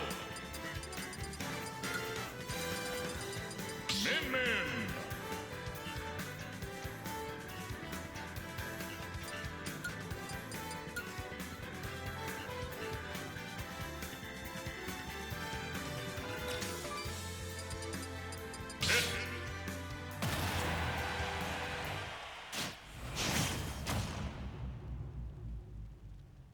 Three, two, one, go!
battle.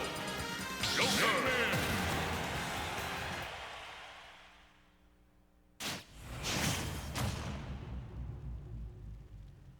3, 2, 1, go!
Start the battle.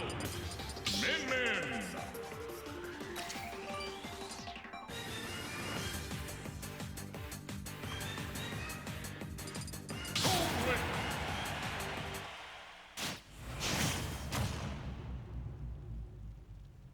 Three, two, one, go!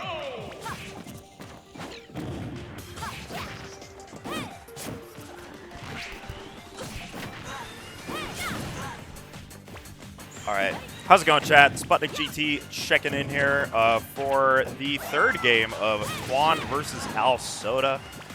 We have seen Al Soda play 3 different characters so far in this one. You know, Al Soda normally playing the Joker and the Roy, but he does have some pockets that he will pull out occasionally. So y'all got to be ready.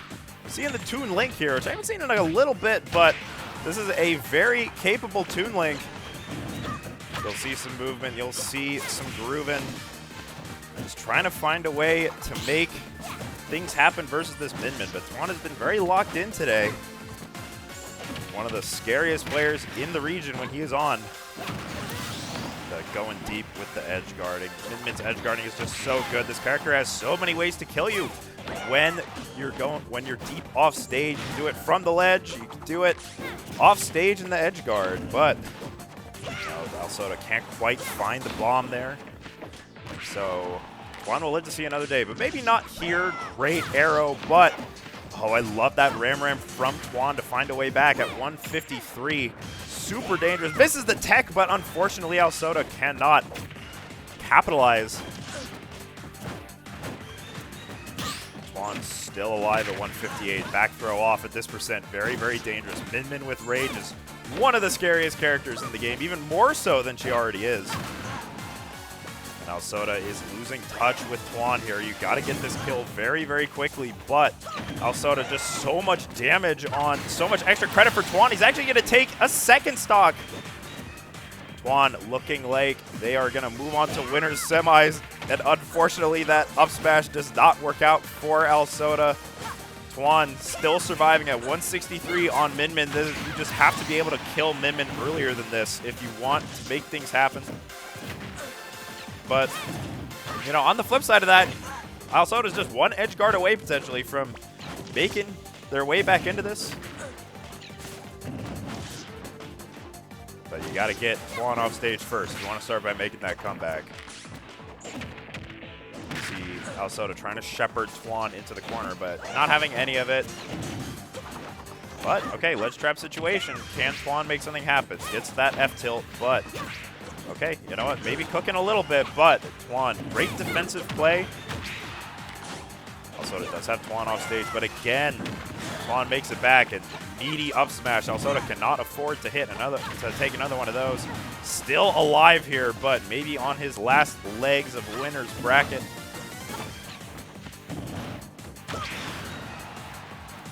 Twan off stage again, but okay, hang on a second. Grenade confirm. Alsoda making some noise here, trying to make things happen. But at 161, you cannot afford to eat any of these arms. Okay, just raw up smash. You know what? At low percent, Twan is ready to strike back there with the arm in kind. So Twan, in 3-0 fashion, is moving on to winners finals, where they will fight, I believe, Louis Money. Yeah, it was you know, not the biggest Guildhouse that we've had, but people were coming out to prep for Genesis Black. So this is a hard bracket. This is a hard bracket, as it often is. All right, we're going to go to break here, chat, but we'll see you on the other side.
All right, welcome back, chat. You know, we're going to get winners finals going momentarily. But, you know, as you saw there on that ad break, we got Genesis Black coming up. It's on Saturday. I don't think registration is still open. It might be open for a couple more hours. I'm not sure. But You better tune in for that. You know, it's not the biggest bracket we've had, but it's very, very stacked. We got some folks coming up from SoCal to pay us a visit. So it's going to be a lot of fun. It's going to be a great bracket. You should definitely tune in. We'll have some great folks on comms as well. So make sure you don't miss that. You know, we got some Saturday Smash Ultimate coming your way. You know, definitely a big week for a lot of folks. Because we got Core Priority coming up the weekend after that as well. And then, of course, there's Guildhouse 200 on the horizon. This is, you know, this is 199, and you bet money that 200 is going to be a banger. A lot of people are going to pull up for that one. So I better see y'all there. It's going to be a really good time. You know, wouldn't be stunned if that bracket has some killers in it. So make sure y'all pull up for that one. All right. So Louis Money and Twan on deck here for winners finals. These two have played a lot. You know, Twan making a lot of noise here, both at Guildhouses and at Versus Reborns. But when you make noise at Guildhouses and Versus Reborns, that means you run into Luis a lot. So that's just the way it is in region. As you may have heard from the announcer there, Luis is going with the Rob here. I've not seen the Palutena yet on stream, I believe. So Luis, you know, pulling out some of the pocket characters, but this Rob is real, make no mistake. He will play this in serious games. So you got to respect the Rob. This Rob can make a lot of things happen. You know, as we've kind of watched Luis really practice this character over the last couple of years. Like, if you have fundies as good as Luis, you can make a character like Rob work just about at any point, but there's a lot of the finer stuff that you need to practice, like a lot of the gyro combos, the 0 to deaths. And when we first saw Luis pulling out this character, you know, he would do some stuff with the gyro, but it wasn't anything like hyper technical like any of the stuff you would have to practice. But nowadays, he's got some of that in there. You know, we still don't see it too often. He's still a very fundies-focused Rob, but if he's got that gyro in hand, you got to be careful. In the meantime, though, Twan, wow, very interesting clip on the down smash, and actually puts Luis into a tech situation, which I don't think he was ready for. So Twan takes the lead here in Game 1 of Winners Finals.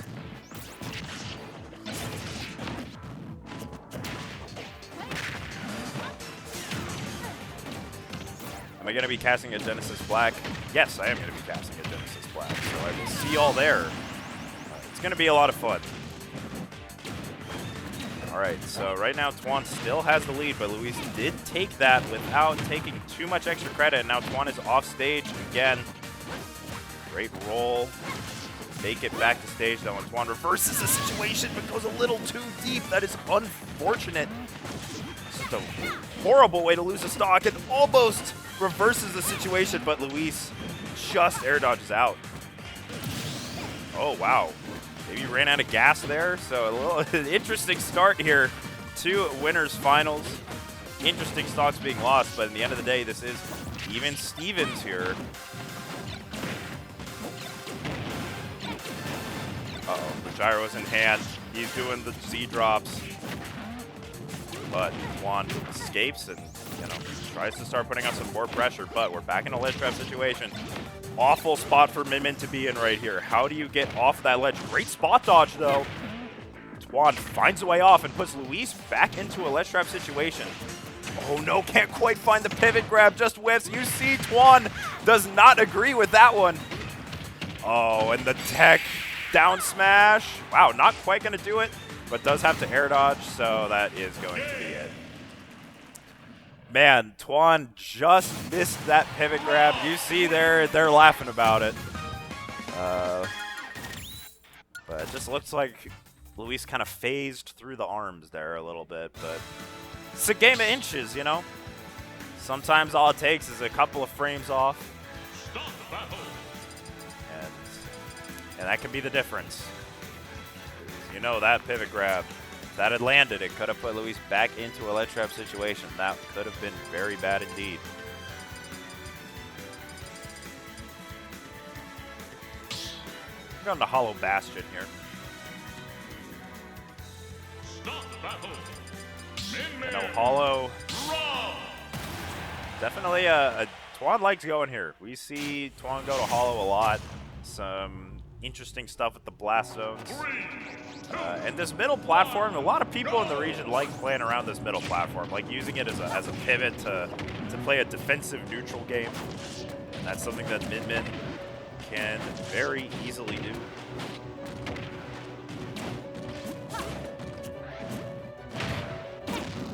Okay, interesting option there. F smash.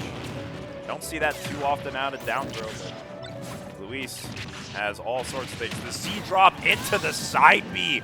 Luis takes an early lead here in game 2. Can Twan make something happen, though, in this ledge trap situation? Great parry, but the down smash is still going to have Luis in the corner. I love that retreat as well. Luis forced to air dodge, going low, but finds a way all the way around the stage. But Twan continuing to press the advantage here. Luis whiffing a few punishable moves, but Twan not getting a huge amount out of it so far. You see, Twan has to be very careful of getting reversaled into a ledge trap situation, because at this percent, even at this percent, Min can explode. And that is an unfortunate thing to get clipped by. Barely survives the Nair. Wasn't the greatest DI, but Rob is heavy. He can live some crazy things. Wow, Nair into up air. Twan is losing touch with Luis here in game 2 and down a full stock and then some.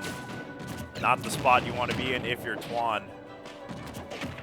And the air dodge, but it just can't quite get punished. 166 onto Luis now. Stalling down here, trying to find a way back onto stage. At this percent, you have to be able to take these stocks with Min. But it's just so hard versus a top player like Luis, because they know exactly what you're looking for to steal those stocks. Uh-oh, and that is what I'm talking about. He's got those hands. Man, Luis has got that right now. You know, again, like, we've seen him get better and better at that. He was not going for those earlier on in his journey with this character, but he's got those now, and that's just another thing you got to watch out for. Getting nared at the ledge by Rob with the gyro in hand is just curtains if people know that confirmed. So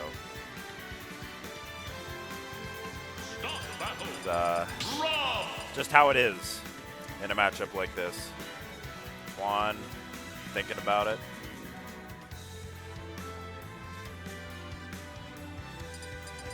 Oh, hang on. Are we getting? I think we might be getting a character switch, because looks like we got some rebans here. Not sure what Twan would be going. Twan does have a Pokemon trainer. There's a couple other characters in there. There's a Bayonetta. There's a Meta Knight. All right, the Bayonetta. So, see if the Smash 4 special can make something happen here. Bayo, of course, does have a crushing advantage state, especially against characters like Rob, but, you know, sometimes this character can struggle to find stocks if you cannot find the perfect setup. And Luis so good at staying alive. Twan has to be very confident in their ability to find those finicky confirms.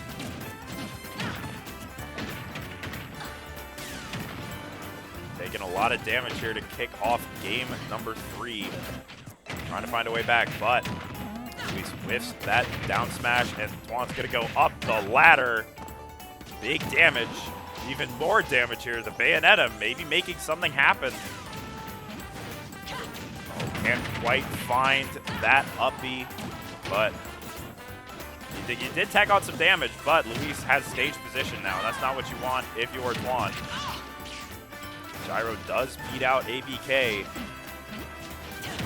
Great mix-up, finding a way back. Good stuff, but the up throw on the platform is going to give Luis the first stock, and he's got a lead to play with now. And now the game is, how can Twan end Luis's stock? It can be so hard for Bayo to find those stray hits, especially against a player like Luis, who is so good at staying alive.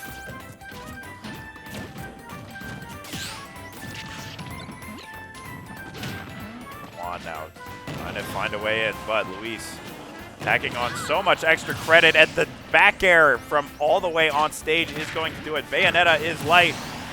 Up tilt into back air is going to give Twan the stock. And you know what? Bayo can make comebacks happen. Like, Twan's not out of this just yet.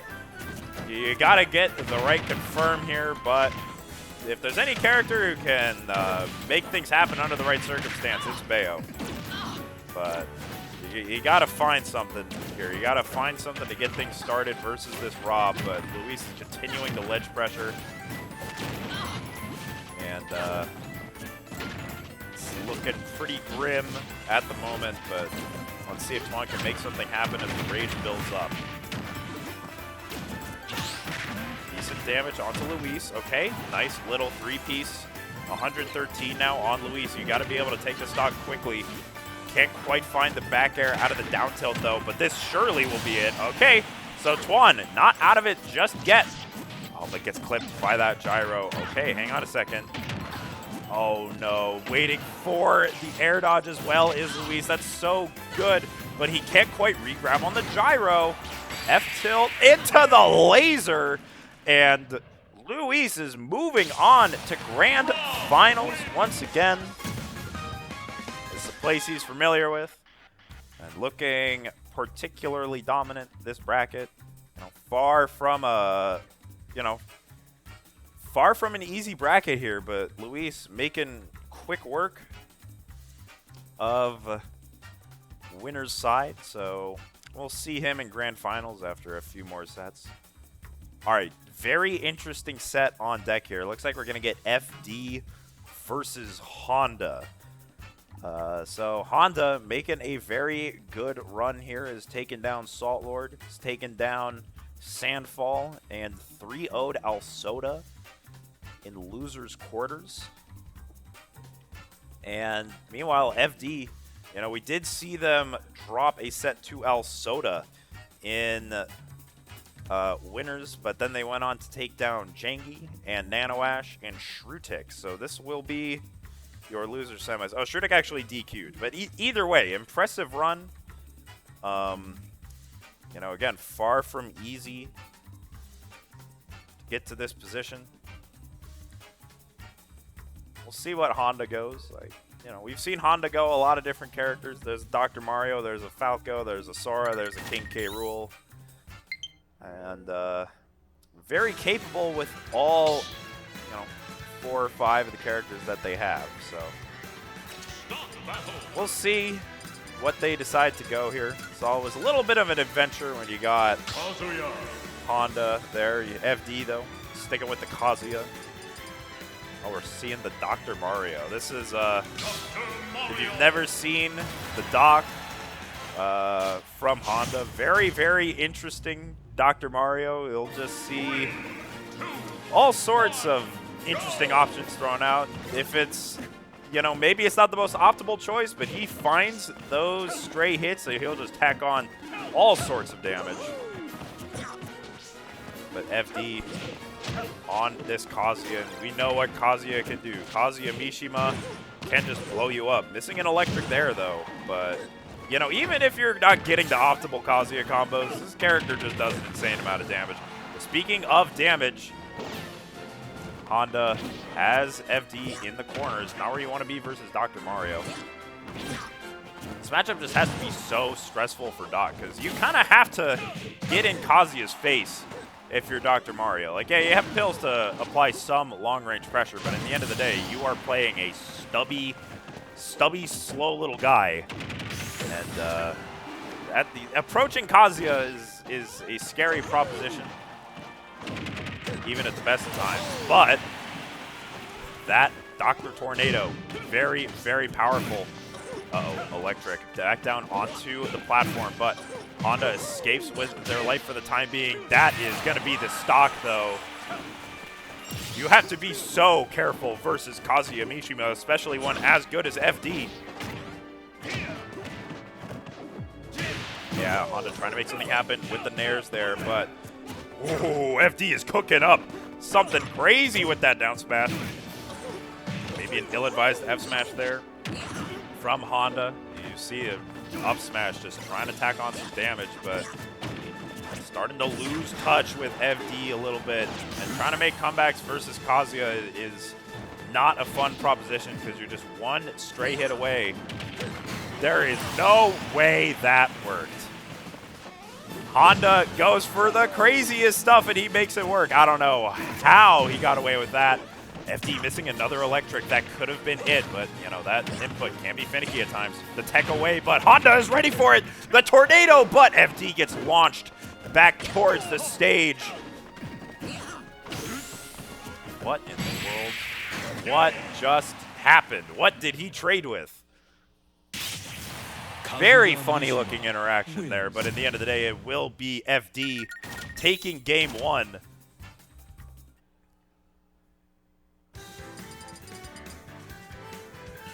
You know, you'll, as I said, you'll see Honda go for some crazy stuff, but the other thing, if you're messing up things at close range versus Kazuya, you're in for a world of hurt, right? And he's got to be so careful in a matchup like this. But Honda, you know, our Arcadian champion and now officially no longer eligible for the Arcadian, is having been put on the most recent PR. and you know what? We're seeing what Honda thinks about the matchup right there. I could definitely see this being pretty rough, but that's the game we play, you know, trying to overcome unfortunate matchups is the name of the game we play a low tier. FD, you know, even with the missed electric, that's a cool 56 onto Honda. Oh, whoa, the trade on the up smash into the back air, and now FD is in a ledge trap situation, but finds a way out. I feel like Kazuya's aerials are sometimes a little bit underrated, but make no mistake, these are fast moves that do an insane amount of damage. You cannot get clipped by them too many times. What is happening? They are mashing, and somehow they're both still alive right now, but Honda eats that up B. A little bit of an overextension on the pill there. And now FD maybe trying to do something devious here with Rage Drive active. Big damage. We'll just take the cool 40%, and the parry.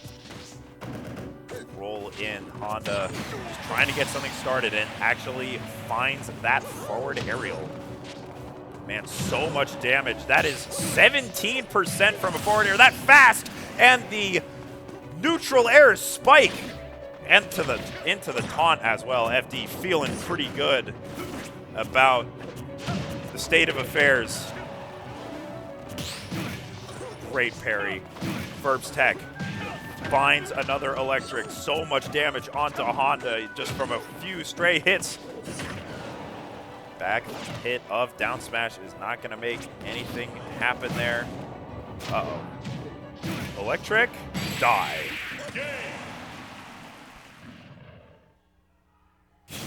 Man, this matchup was really, really rough. Honda's trying to scrap away, but it's just so hard to scrap with Kazuya. All right, they're discussing something here. I wonder if we're seeing a character switch, and we are. The Sora is coming out here from Honda. I know there's a lot of characters in this character pool. I don't know what's going on stage right now, but I do know we're going back to Hollow Bastion. And FD trying to punch their ticket into losers finals. Great DI there from Honda is going to avoid that follow-up neutral air, but still in a bad spot here, stuck at the ledge versus Kazuya. Just kind of bails out of that situation. Uh-oh. Yeah. FD looking very, very confident here in game number 3, just tacking on so much damage. But Honda might have something to say about that. Bam, but FD weasels his way through the spells. First tech, but not quite going to get anything out of it, but waits for the response from Honda and then continues that 0 to death. Honda in a pretty bad spot here. FD, you know, does not need to approach any of this, can just play it patient. Just wait for Honda to overextend. There's no need to rush this. Just taking it easy, taking it slow. Seeing the the Kazuya movement.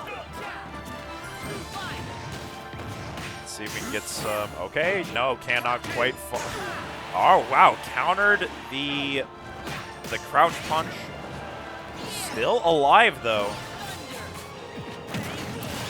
Down smash. So Honda does take a stock here in game number 3, and you know, let's see if they got those hands with Sora, because this character is perfectly capable of making some crazy things happen, especially on a character with disadvantages, limited as Kazuya's is.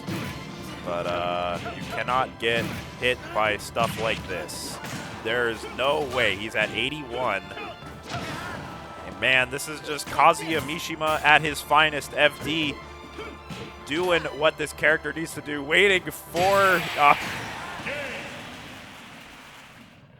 FD locked in, taking game number 3 in dominant fashion. And they will move on to losers finals, and the crowd on the couch back there approves. So they're going to fight Twan and Twan's Min Min. Cannot imagine this matchup is particularly fun for Kazuya, but you know, when you're playing a character like Kazuya, all you need is that one opening. So if you're patient, you can. Oh, he's not going Kazuya. He's going Diddy Kong. Okay.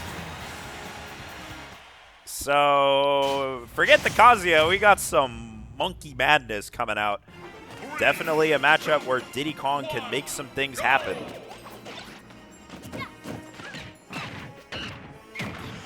This is big damage already. 50, 59 FD off to a very strong start with this Diddy, doing great stuff with this banana.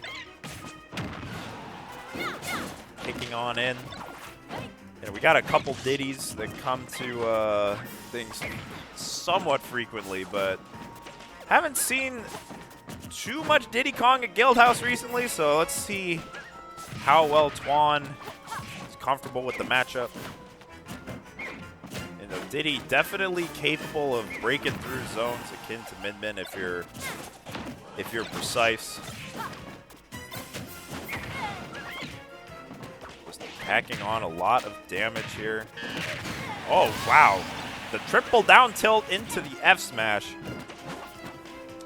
I don't know. Sometimes all you need to do is read that defensive option, and Twan trying to air dodge out of potential confirm gets caught by the F smash instead.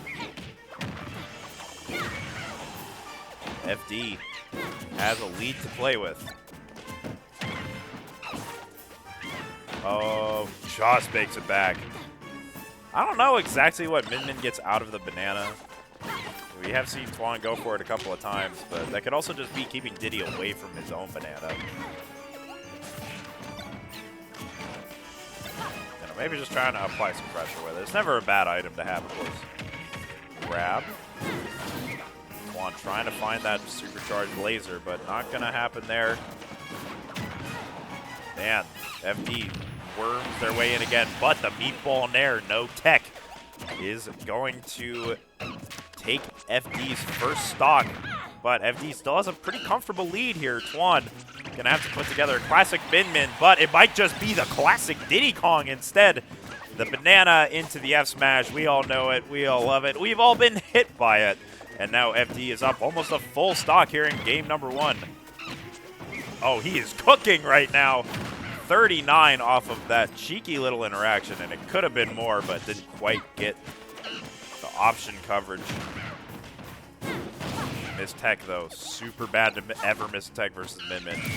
Oh, no. And, you know, grab the banana with the air dodge, but did it not recover correctly.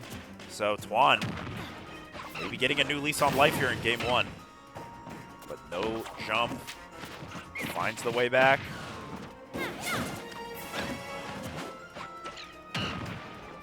Twan just has to get one opening potentially.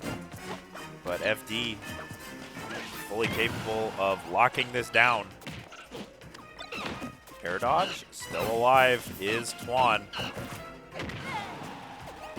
Still living here at 130, but this is a really bad spot to be versus Diddy Kong. I covered so many options. Wow, Twan barely escapes after an aggressive down air. Has the banana in hand, Z-drop, trying to shepherd FD into the corner, but they are religiously avoiding this ledge. Have to grab it here, though. FD has to jump out. Oh, meaty meatball. Misspaced that one just a little bit, but finds the way back and reverses the situation. It's now Twan in a ledge trap. Finds a way out, though. Trading back ledge trap situations. Any one of these could end the game. Both these characters so dangerous when cornered. Not the greatest DI on the Nair, but FD still surviving by the skin of their teeth. There once again, but it's still not enough, even with the meatball. FD trying to close this out, but Twan has been very pesky. Up throw, not quite going to do it. And the up air is going to finish game 1. Twan brings it all the way back. Very impressive stuff.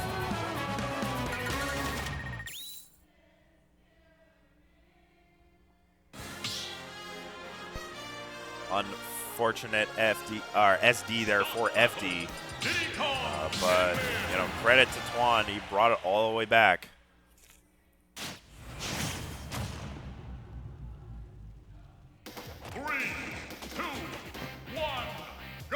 All right, back on small battlefield here. Let's see if FD can recover from a disappointing loss in game 1, or will Twan continue to press the advantage? Ooh, back throw off stage. Dangerous for any character at any percent versus Minmin. FD finds the way back.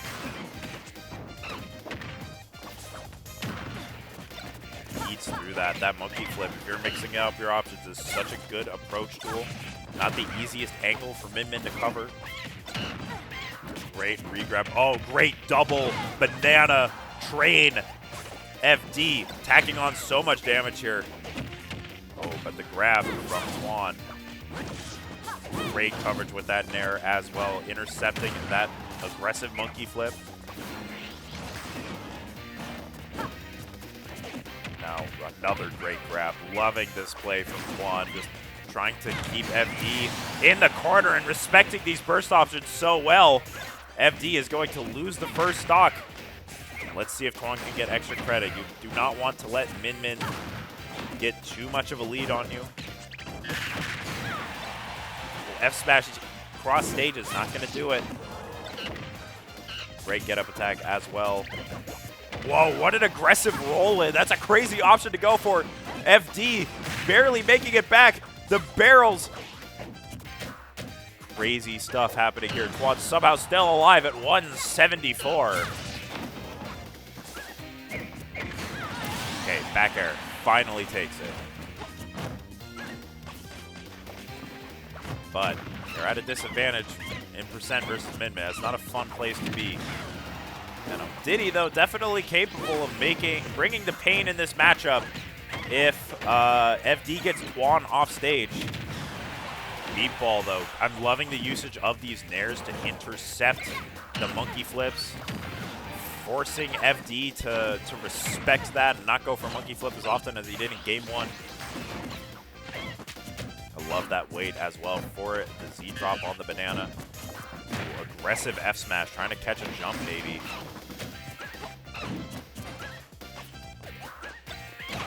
Oh, wow, just running forward. Man, how often do you see Minmin hold forward like that, go for the close range punch? Twan is feeling pretty good about their option selection right now. But, you know, very tenuous lead. FD If he gets the stock here, very capable of bringing this back. You just, again, you don't want to let Minmin get too much extra credit. That was very aggressive for a down smash. And FD will take that any day of the week. And now it's even Stevens, but Twan seems to be sort of figuring this out. But as I say that, FD starts to try and press the advantage. Reverses again, though. So much damage.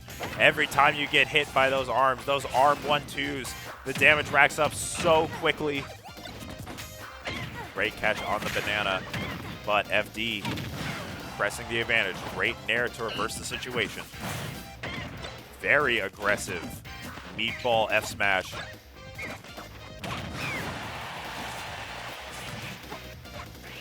Whoa, very scary with those barrels flying around. You never know where those are going to go.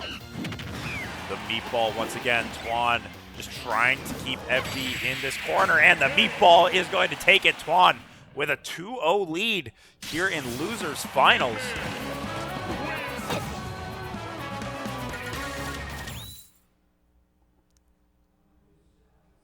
He's making things happen. This Minmin is locked in, playing the defensive game very well. FD going to Hollow Bastion. Trying to switch it up a little bit.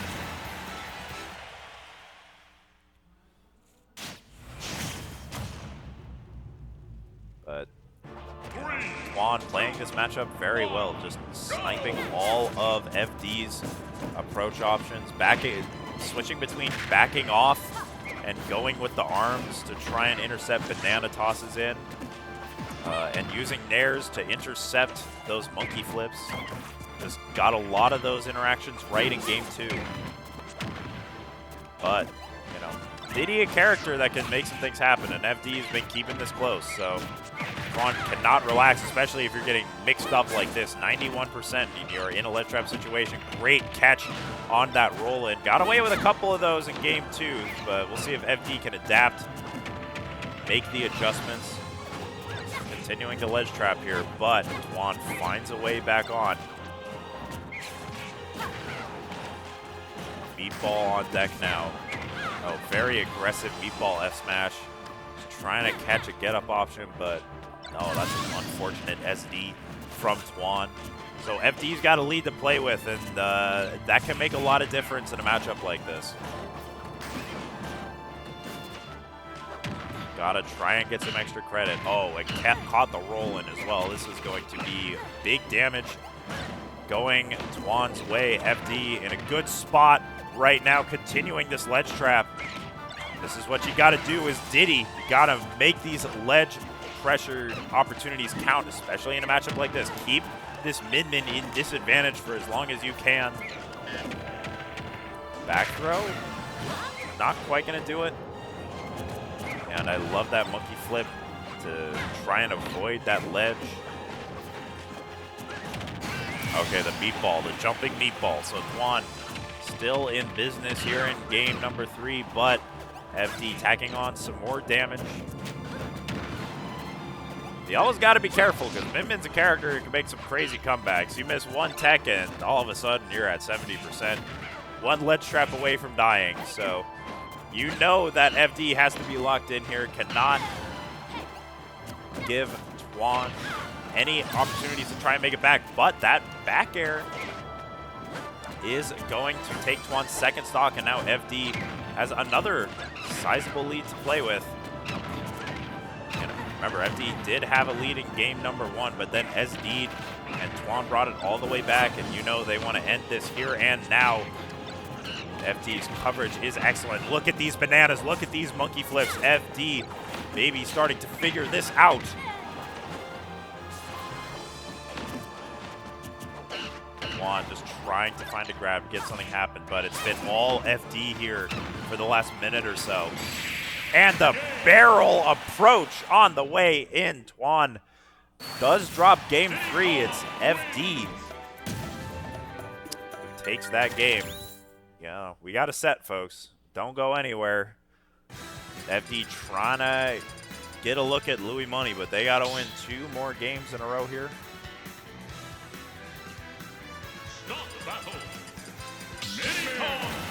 See if they can make this happen.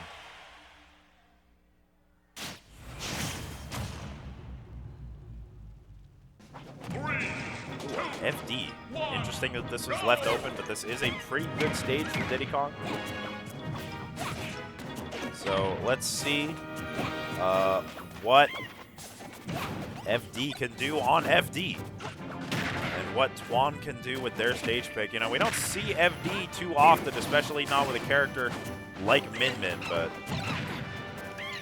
you know what? If we felt comfortable enough to leave it open, then FD is clearly comfortable on this stage. So let's see what happens here. Can't quite find the down air. Twan ready to air dodge.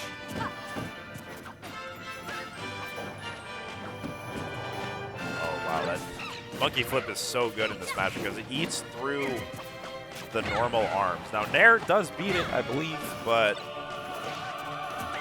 you know, it's such a good tool to get past the main option. We got Mars Bars hopping back on the mic here for what's been a very interesting set so far. Twan is up 2-1 on FD. That is actually insane. FD did fall victim to an early upset to Alsoda in winner's quarters, but doesn't stop this man from coming all the way back.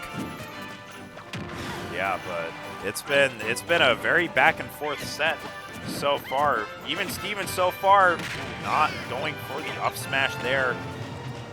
This is crazy. FD, of course, for those who are just now tuning in, coming from SoCal, visiting for the Genesis Black Weekend that we're going to be having later on. Up smash confirmed off the Banana Peel.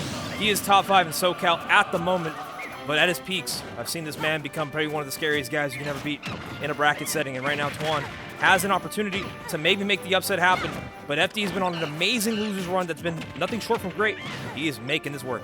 Yeah, he's starting to catch these roll-ins that Twan has been going for. Twan got away with a couple of those in game 1 and 2 and use it to flip stage position around, but FD's been ready for that. FD's been covering that, but that down smash is going to cover everything, and Twan evens the score here. All right, here we go. But right now, FD is moving. Despite no platforms, doesn't matter. You have elevation, I elevate. I come up with you the same way we come down. So we'll see if we can get a stock here. No on the down tilt tech chase, but 153, it's definitely going to fall. Yeah, awful spot to be in as Min Min. You don't want to be above this monkey, especially not on a stage with no platform. Double parry, hello? Yeah, but Twan cannot get anything huge started off of that.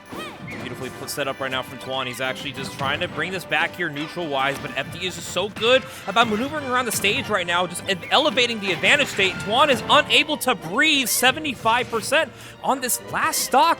We might be getting a Game 5 really soon, and I know everybody back home just cannot wait for the boy to maybe make this happen. And you saw another roll-in, got punished there. Okay, waiting for that barrel, though, and Twan not out of this game yet. Great arm conversion. You got to be careful versus Min Min. This is a character that could bring the pain if you make just one mistake. And right now, FD has Twan in a really bad situation here. He's got one opening to make, and he can definitely break it open all the way through. But of course, Twan's experience against Diddy Kong over the years has definitely played a big part in this set, as he is trying to keep it alive here. But of course, Min Min's too big. Force Smash is not going to do it, but one more confirm off the Banana Peel is going to do it, and we got a Game 5. Yeah, those roll-ins, those got punished a few times. Again, those will work in game 1 and 2, but FD has that covered now. I get the appeal of the option, right? Like, you want to get yourself back to center stage and turn that situation on its head. But gotta try something different there. Yeah, right now I got my voice a little raspy. We had some karaoke happening downstairs. We were celebrating. That's what I heard. Yeah, we were having a karaoke sesh celebrating Skylock's 22nd birthday. And right now I'm gonna have as much energy as I can to at least finish out this Game 5 and Grand Finals for you gentlemen back home. This is just a taste of what we're going to be seeing this weekend, as both these competitors are going to be at Genesis Black. So it's going to be a good one. Yes, you should watch. It'll be... It's like the Funimation ad. You should be watching. And if you're not, what are you doing? Probably recovering from Halloween. I'll give you that. Yeah, it's gonna be interesting having folks, like been up until 3 a.m. doing who knows what on Halloween, and then just like chugging 2 Red Bulls and playing in a bracket. They're gonna do their best to stay alive for sure. But this game number 5 already going up to a very quick fast-paced motion. FD is all over Twan. He's looking for this edge guard right here. Good on Twan to wait out on the tether recovery. But, of course, FD is still on the aggression. Bing. Yeah. Easy pickings there for FD. You cannot swing on Diddy's shield when he's got that banana. One of the best out-of-shield options in the entire game. Now you see Twan. He's trying to press a little bit. He's trying to make things happen. But if you're pushing in as mid-mid, you got to be razor tight. Oh, but finds that grab. Looking for the meatball. Whoa. Okay, I like that. You know, Twan just fighting back a little hard right now. Of course, Twan, you know, this could be a stop. No, not in time. Those barrels got that range, and Twan now in the corner themselves. I do like the different ledge option that time, but FD is ready for so many things.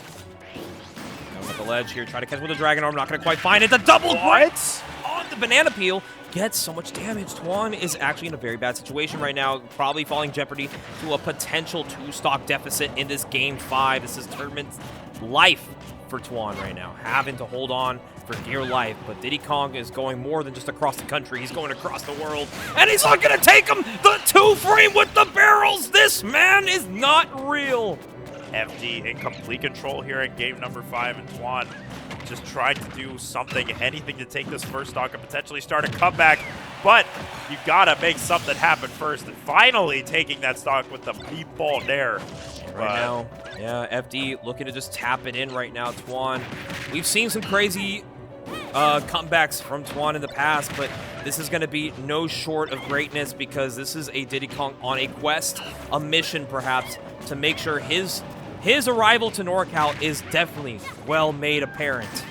As he's going to look to maybe make a grand finals visit, but Twan keeping him at the aggression. FD back at it again, competing with the arms, getting the monkey flip, has him at the ledge. He's going to Z-drop potentially, get a stock, going to throw it across the stage, and just like that, ladies and gentlemen, FD from before Losers Top 8 makes it to grand finals, taking down Twan in a game 5.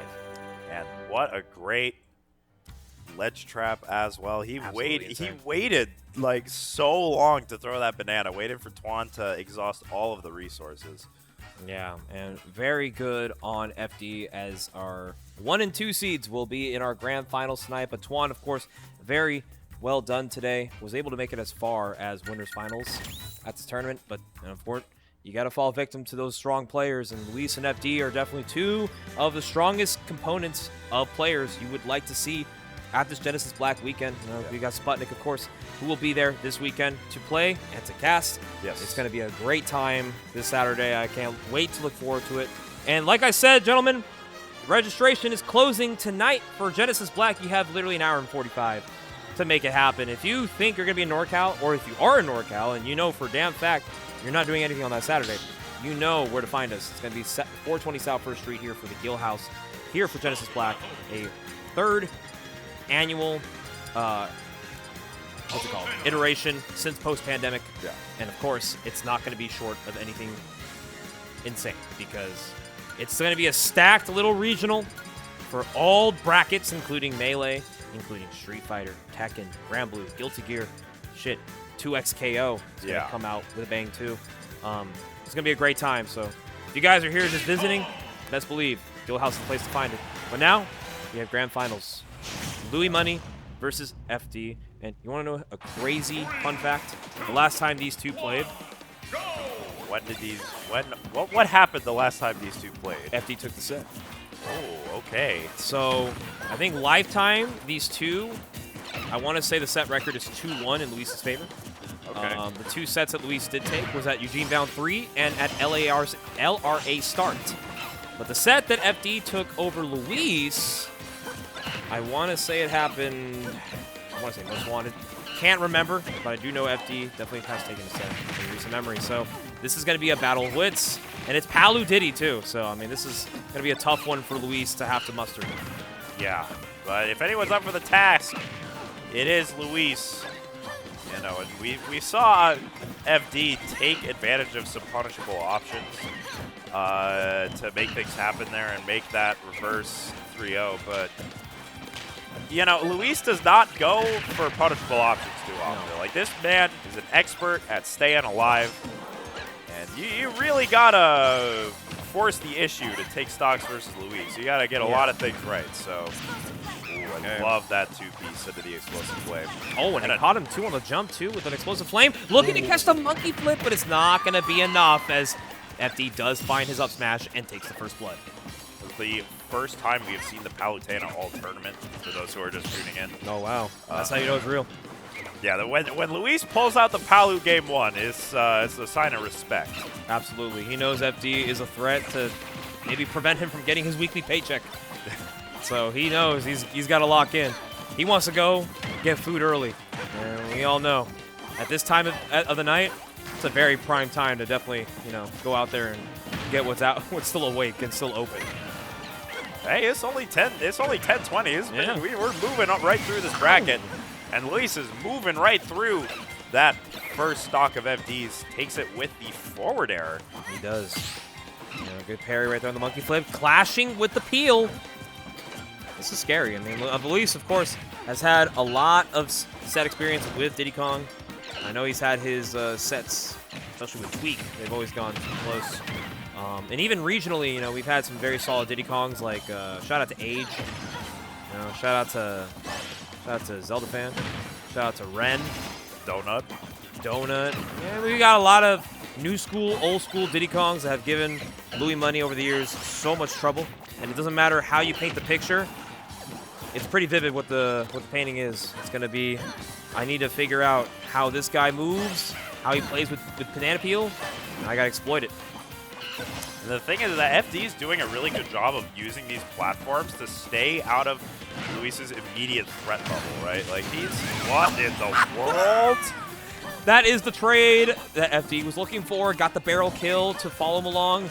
It is definitely the planned assisted kill that he needed from those barrels. Somebody could write a 5-page essay on how barrels work, man. Like, I do this move, like, somebody had a really good time coding that. They're like, imagine if you, got hit off your recovery, but you could still use it as a kill option.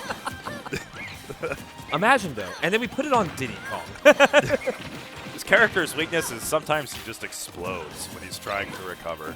Absolutely. Diddy Kong over the years has actually always been such a strong character in this game. What a grab from Luis. This is crazy. How do you catch in the monkey flip mid-animation? That is what I call experience. But FD is looking so strong in this first game. It's only one conversion away from taking the first one, and there it is! Down smash, taking it away, FD on the first one. Such a fast option there. You have to go for down smash there as well. The other two smash attacks not fast enough, but down smash, in a vacuum, not the greatest down smash in the game, but it's effective. Very, very fast, especially in situations like that. So FD takes game number 1. Yeah, and like I said, FD has taken one off Luis in recent memory, so of course, this is still an open tournament for either player. It's really just going to come down to those last stock situations, and of course, the trades that are paying off for FD. It's been a while since we've had... Oh, speaking of which, we're getting to switch to Kazi, and Luis is also kind of thinking, okay, you want to try out your whole roster on me? Well, let's see what you got, big guy. Diddy Kong worked well, but I think FD's the type of player where if it's too close for comfort, it's time to switch. He's got that proto-Banham mentality in him. Yeah. Well, we have seen the Kazuya a little bit more in bracket so far than the Diddy Kong. We saw this pulled out versus Al Soto. We saw this pulled out versus Honda. Did go. Oh, hey, Dios mío. That is a down air. Connected. Very calibrated, too. And FD's Kazuya is still a threat, though. Just because he got lost stock early doesn't mean that this electric fist doesn't have something to say about it. Man, Kazuya Diddy Kong is a really good character lineup. That does not have too many weaknesses. You don't want to find out what the third character rotation is. There is a third character who he rarely plays. He only uses it for certain matchups. Let me see if you can take a guess on what it is. I feel like I know. Is it an Animal Crossing character? False. Ooh. I'll give you a big hint. It is still a Mario character. Huh. Is it Peach? It's one of the princesses. It's Rosalina and Luma. How? Okay. Oh, no. Oh, unfortunate air dodge. Yeah, so he has those 3 characters in rotation. Obviously, the Rosalina is his Game & Watch counterpick. Fun fact. Yes, I'm not kidding. I'm not kidding. Hey, you need that in SoCal. Like, Monty has given Evan or FD so many reasons to give up on the game. So, it doesn't matter what character. Sometimes Monty's just too good for his own strength, but sometimes you got to fight some strong opponents to really know what it's like to go out there and give it your all. This Kazuya is struggling to find even the conversion to take this first stock. Luis is just all over him. Well, when you're playing a character with movement like Palu, it can be hard for Kazuya to find that opener that he needs. You have to... What in the world just happened? You have to be very, very good at movement to stay out of Kazuya's red bubble, but Luis is certainly up to the task. You know, that's a problem with Kazuya at top level. The character is obviously very strong, but top level players will just not give you that opportunity to get something started. Still alive at 167 at this and Caught the down air with a down air himself. And that is a 3-stock on the Kazuya. Safe to say, maybe the Kazuya may not come out for the rest of the set. That looked a little too unpromising for FD. And you also got a Midnight, also known as Atreus, a very fine Palu in SoCal. You know what's crazy, bro? SoCal has 3 high/top level Palus in their region. So if there's a matchup that FD is definitely going to be comfortable with, regardless of character choice, it's definitely going to be the Palutena. And Atreus, Chase, and Tony Toru, all 3 of those motherfuckers give FD such a pain. But it's growth. It's growth as a player. He's sticking with it. And it's definitely character experience. And I think he went Kazuya again. Yeah, he did. there's the Kazuya. That is... It is really funny looking at the difference between the NorCal and the SoCal PRs. You got SoCal, which is kind of your prototypical looking PR with a lot of high and top tiers. You got the Game & Watch, the Luigi, and then of course you got FD's Tri-Mains. You got Atreus, you got Chase, you got Marvelous Marco. Then you look at NorCal's PR and you're like, man. Bowser Jr. Me Gunner. Ice Climbers. And SoCal's got the B-Gunner too now, to be fair, you know. Yeah, Lammers gets, passed around the state. So we all love our fair share of Lammy Whammy. So. But this is now a battle of wits. FD is going to try to give the Kazuya more of a chance. Obviously from a competitor standpoint, you're probably thinking to yourself, like, why go with the Kazuya when the Diddy Kong obviously is able to compete? But FD's a player that likes to take experience one step at a time. He would like to win the tournament, but he would like to at least get his experience up with his other Pokemon, or his other characters. Like a Pokemon game, right? Yeah. You can always run with your starter, who might be like level 40, level 50. But you got your party that's at like level 30. Like you gotta get your numbers up too, so we'll put you out in the fray as well. It's looking much better here in Game 3. And who better to get practice against, right? Like, if you're in a region with 3 Palus, you want the matchup experience versus arguably the current best Palu in the country. In the country at least. But, of course, threatening the idea of Palutena is going to make FD, unfortunately, fall victim to an SD. And at least we'll take that. But, of course, 1 electric is all FD needs in order to bring this back. But in the set versus Honda, we did see FD miss a few electrics in there. Still made things happen with those fundies, but was not the cleanest execution we know that they are capable of. So just got to make things happen at the right spot, and this could be big. Burps Tech, excellent. That is exactly what FD needs, but can't quite find more than that. But 86 off the rip. That is almost the craziest clip that FD is looking for, and unfortunately doesn't result in a stock, but he's feeling comfortable right now. Might be able to take the lead back in this set. I appreciate he goes Diddy against all of us anyways. It serves zero purpose. Atreus telling him, like, you gotta put this shit away, man. I don't care if it works now. It's not gonna work later. I know the future. And it's not looking bright.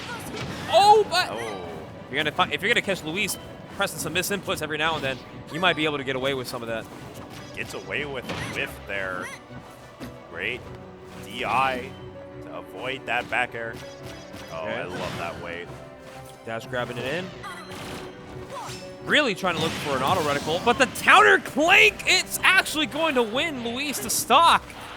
And now FD might be scared, but Kazuya, you're at 0%, right?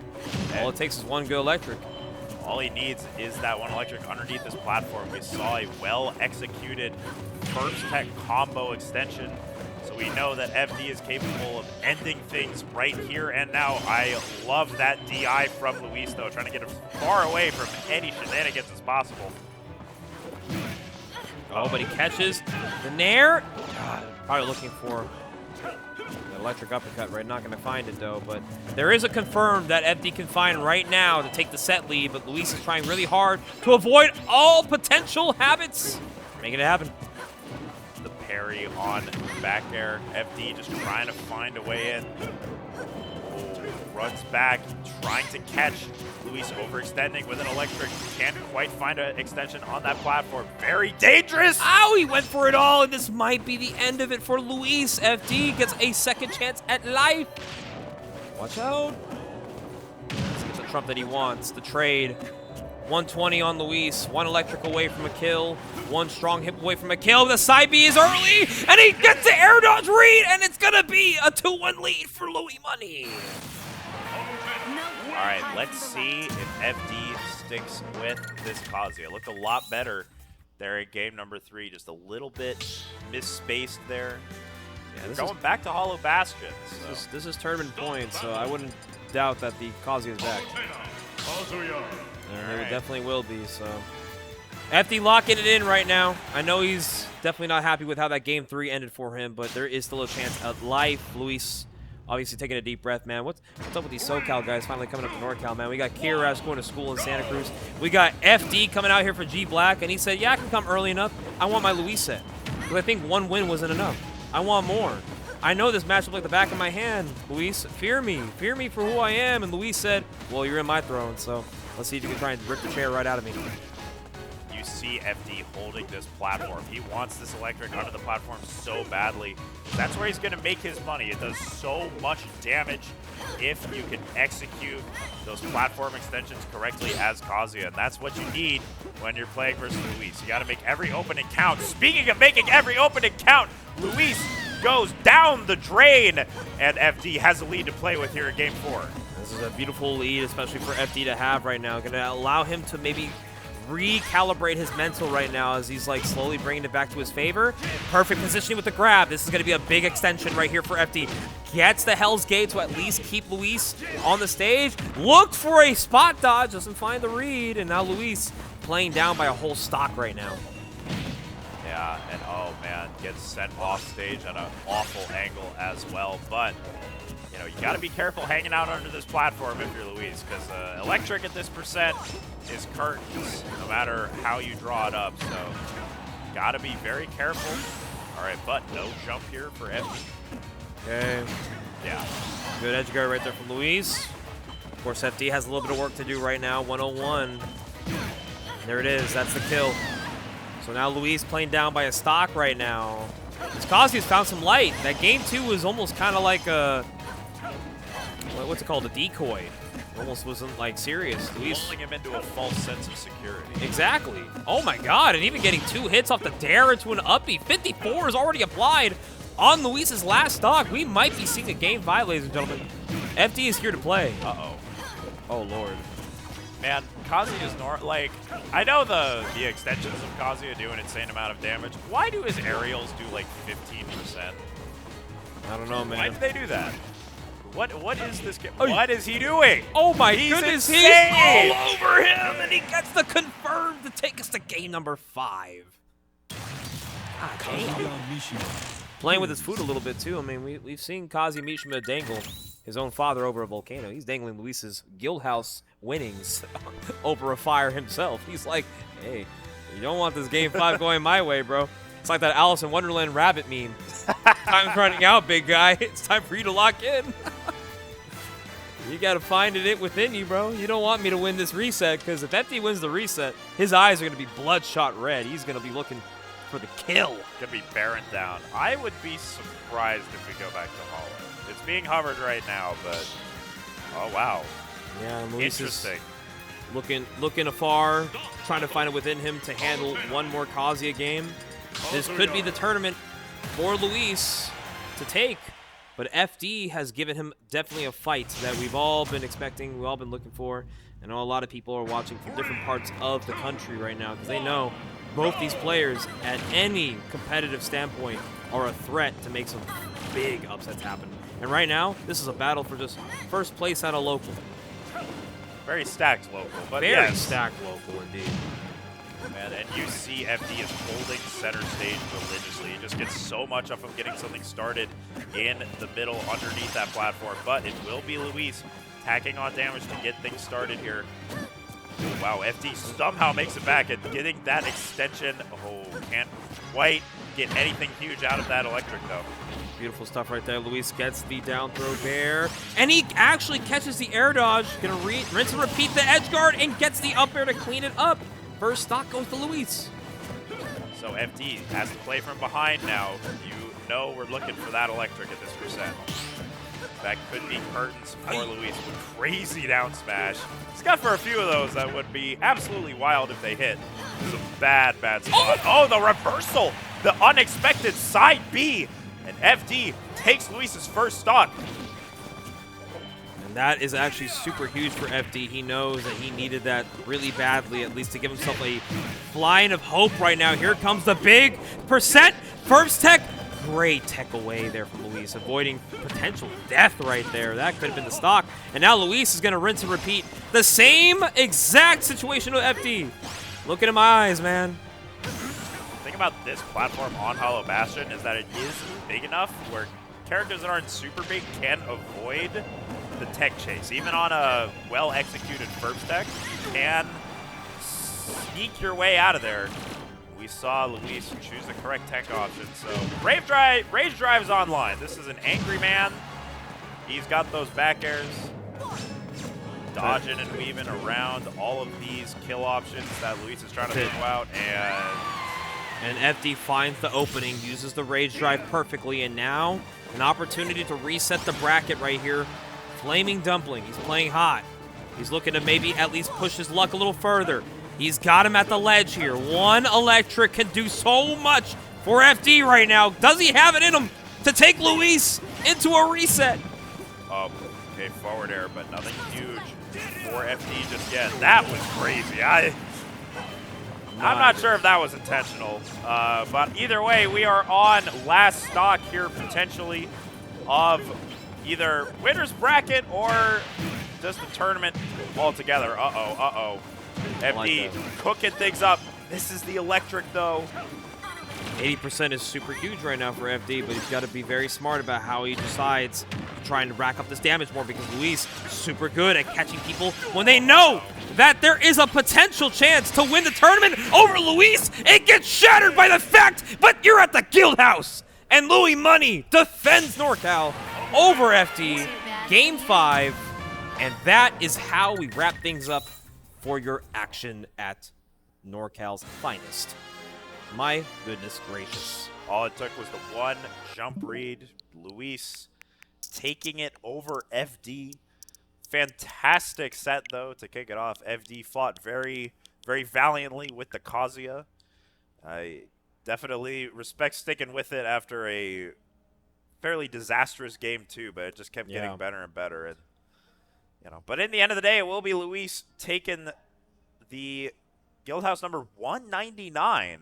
Exactly. And, of course, we did see FD look very promising with the Diddy Kong. I know we got Beastly, one of the strongest Diddy Kongs in the world, of course, letting us know that, if you're winning game 1 with Diddy, why didn't we stick with it? But, of course, FD wanted to prove that, hey, I could do it with the Kazi as well. But, unfortunately, Luis just got that fear factor within him, bro, expanding the domain, and he said, domain expansion, Guildhouse. It's his turf, It's his turf, and when you realize that you're on enemy territory, you might get sniped in the worst way possible. So, congrats to Luis, of course, for winning tonight's weekly, and actually, congrats to FD for actually making it all the way back in grand finals after falling short to Alsoda back in winners quarters, and he had to take down a very strong group of players to make it this far. He took down Jengi, took down NanoAsh, took down Honda. He took down Twan, and then also took out one more player. But he did a really good job, of course. And I mean, that's just FD. FD, of course, we all know this. I think for people who have been keeping up with his brackets in the year of 2025, he is definitely due to become Lumi ranked in North America, at least. Maybe international Lumi rank could be the next step. But I think a lot of people in this region, and I think a lot of people in this chat can agree that FD is definitely been up and coming. And right now he is just playing with his peaks, and he's looking to extend the limits just a little further. But very fun stuff, very fun Guildhouse to watch. And unfortunately, the action's over for the night, but that doesn't mean that you won't get to see these players again because, listen, chat, it is currently 10:38 p.m. 10:38 p.m. right now. You have an hour 20 to register for Genesis Black, and you see it right there. It's going to be right here at the Guildhouse on 420 South 1st Street. We got Ultimate, we got Melee, we got Rivals, Street Fighter, Tekken, Guilty Gear, Grand Blue, and the debut of 2XKO coming to the Guildhouse. And it's a mixed bracket. So that means you can choose to play yourself, or you could choose a duo. You already know, products popping up. They're like, we are so ready for 2XKO to go crazy at Genesis Black. But of course, those brackets would not last unless you guys make it happen. So you have very limited time. But right now is the best time to register at star.gg/gblack. Get into the action. And definitely you'll be seeing a lot of these players that you saw tonight's Guildhouse Weekly at Genesis Black. And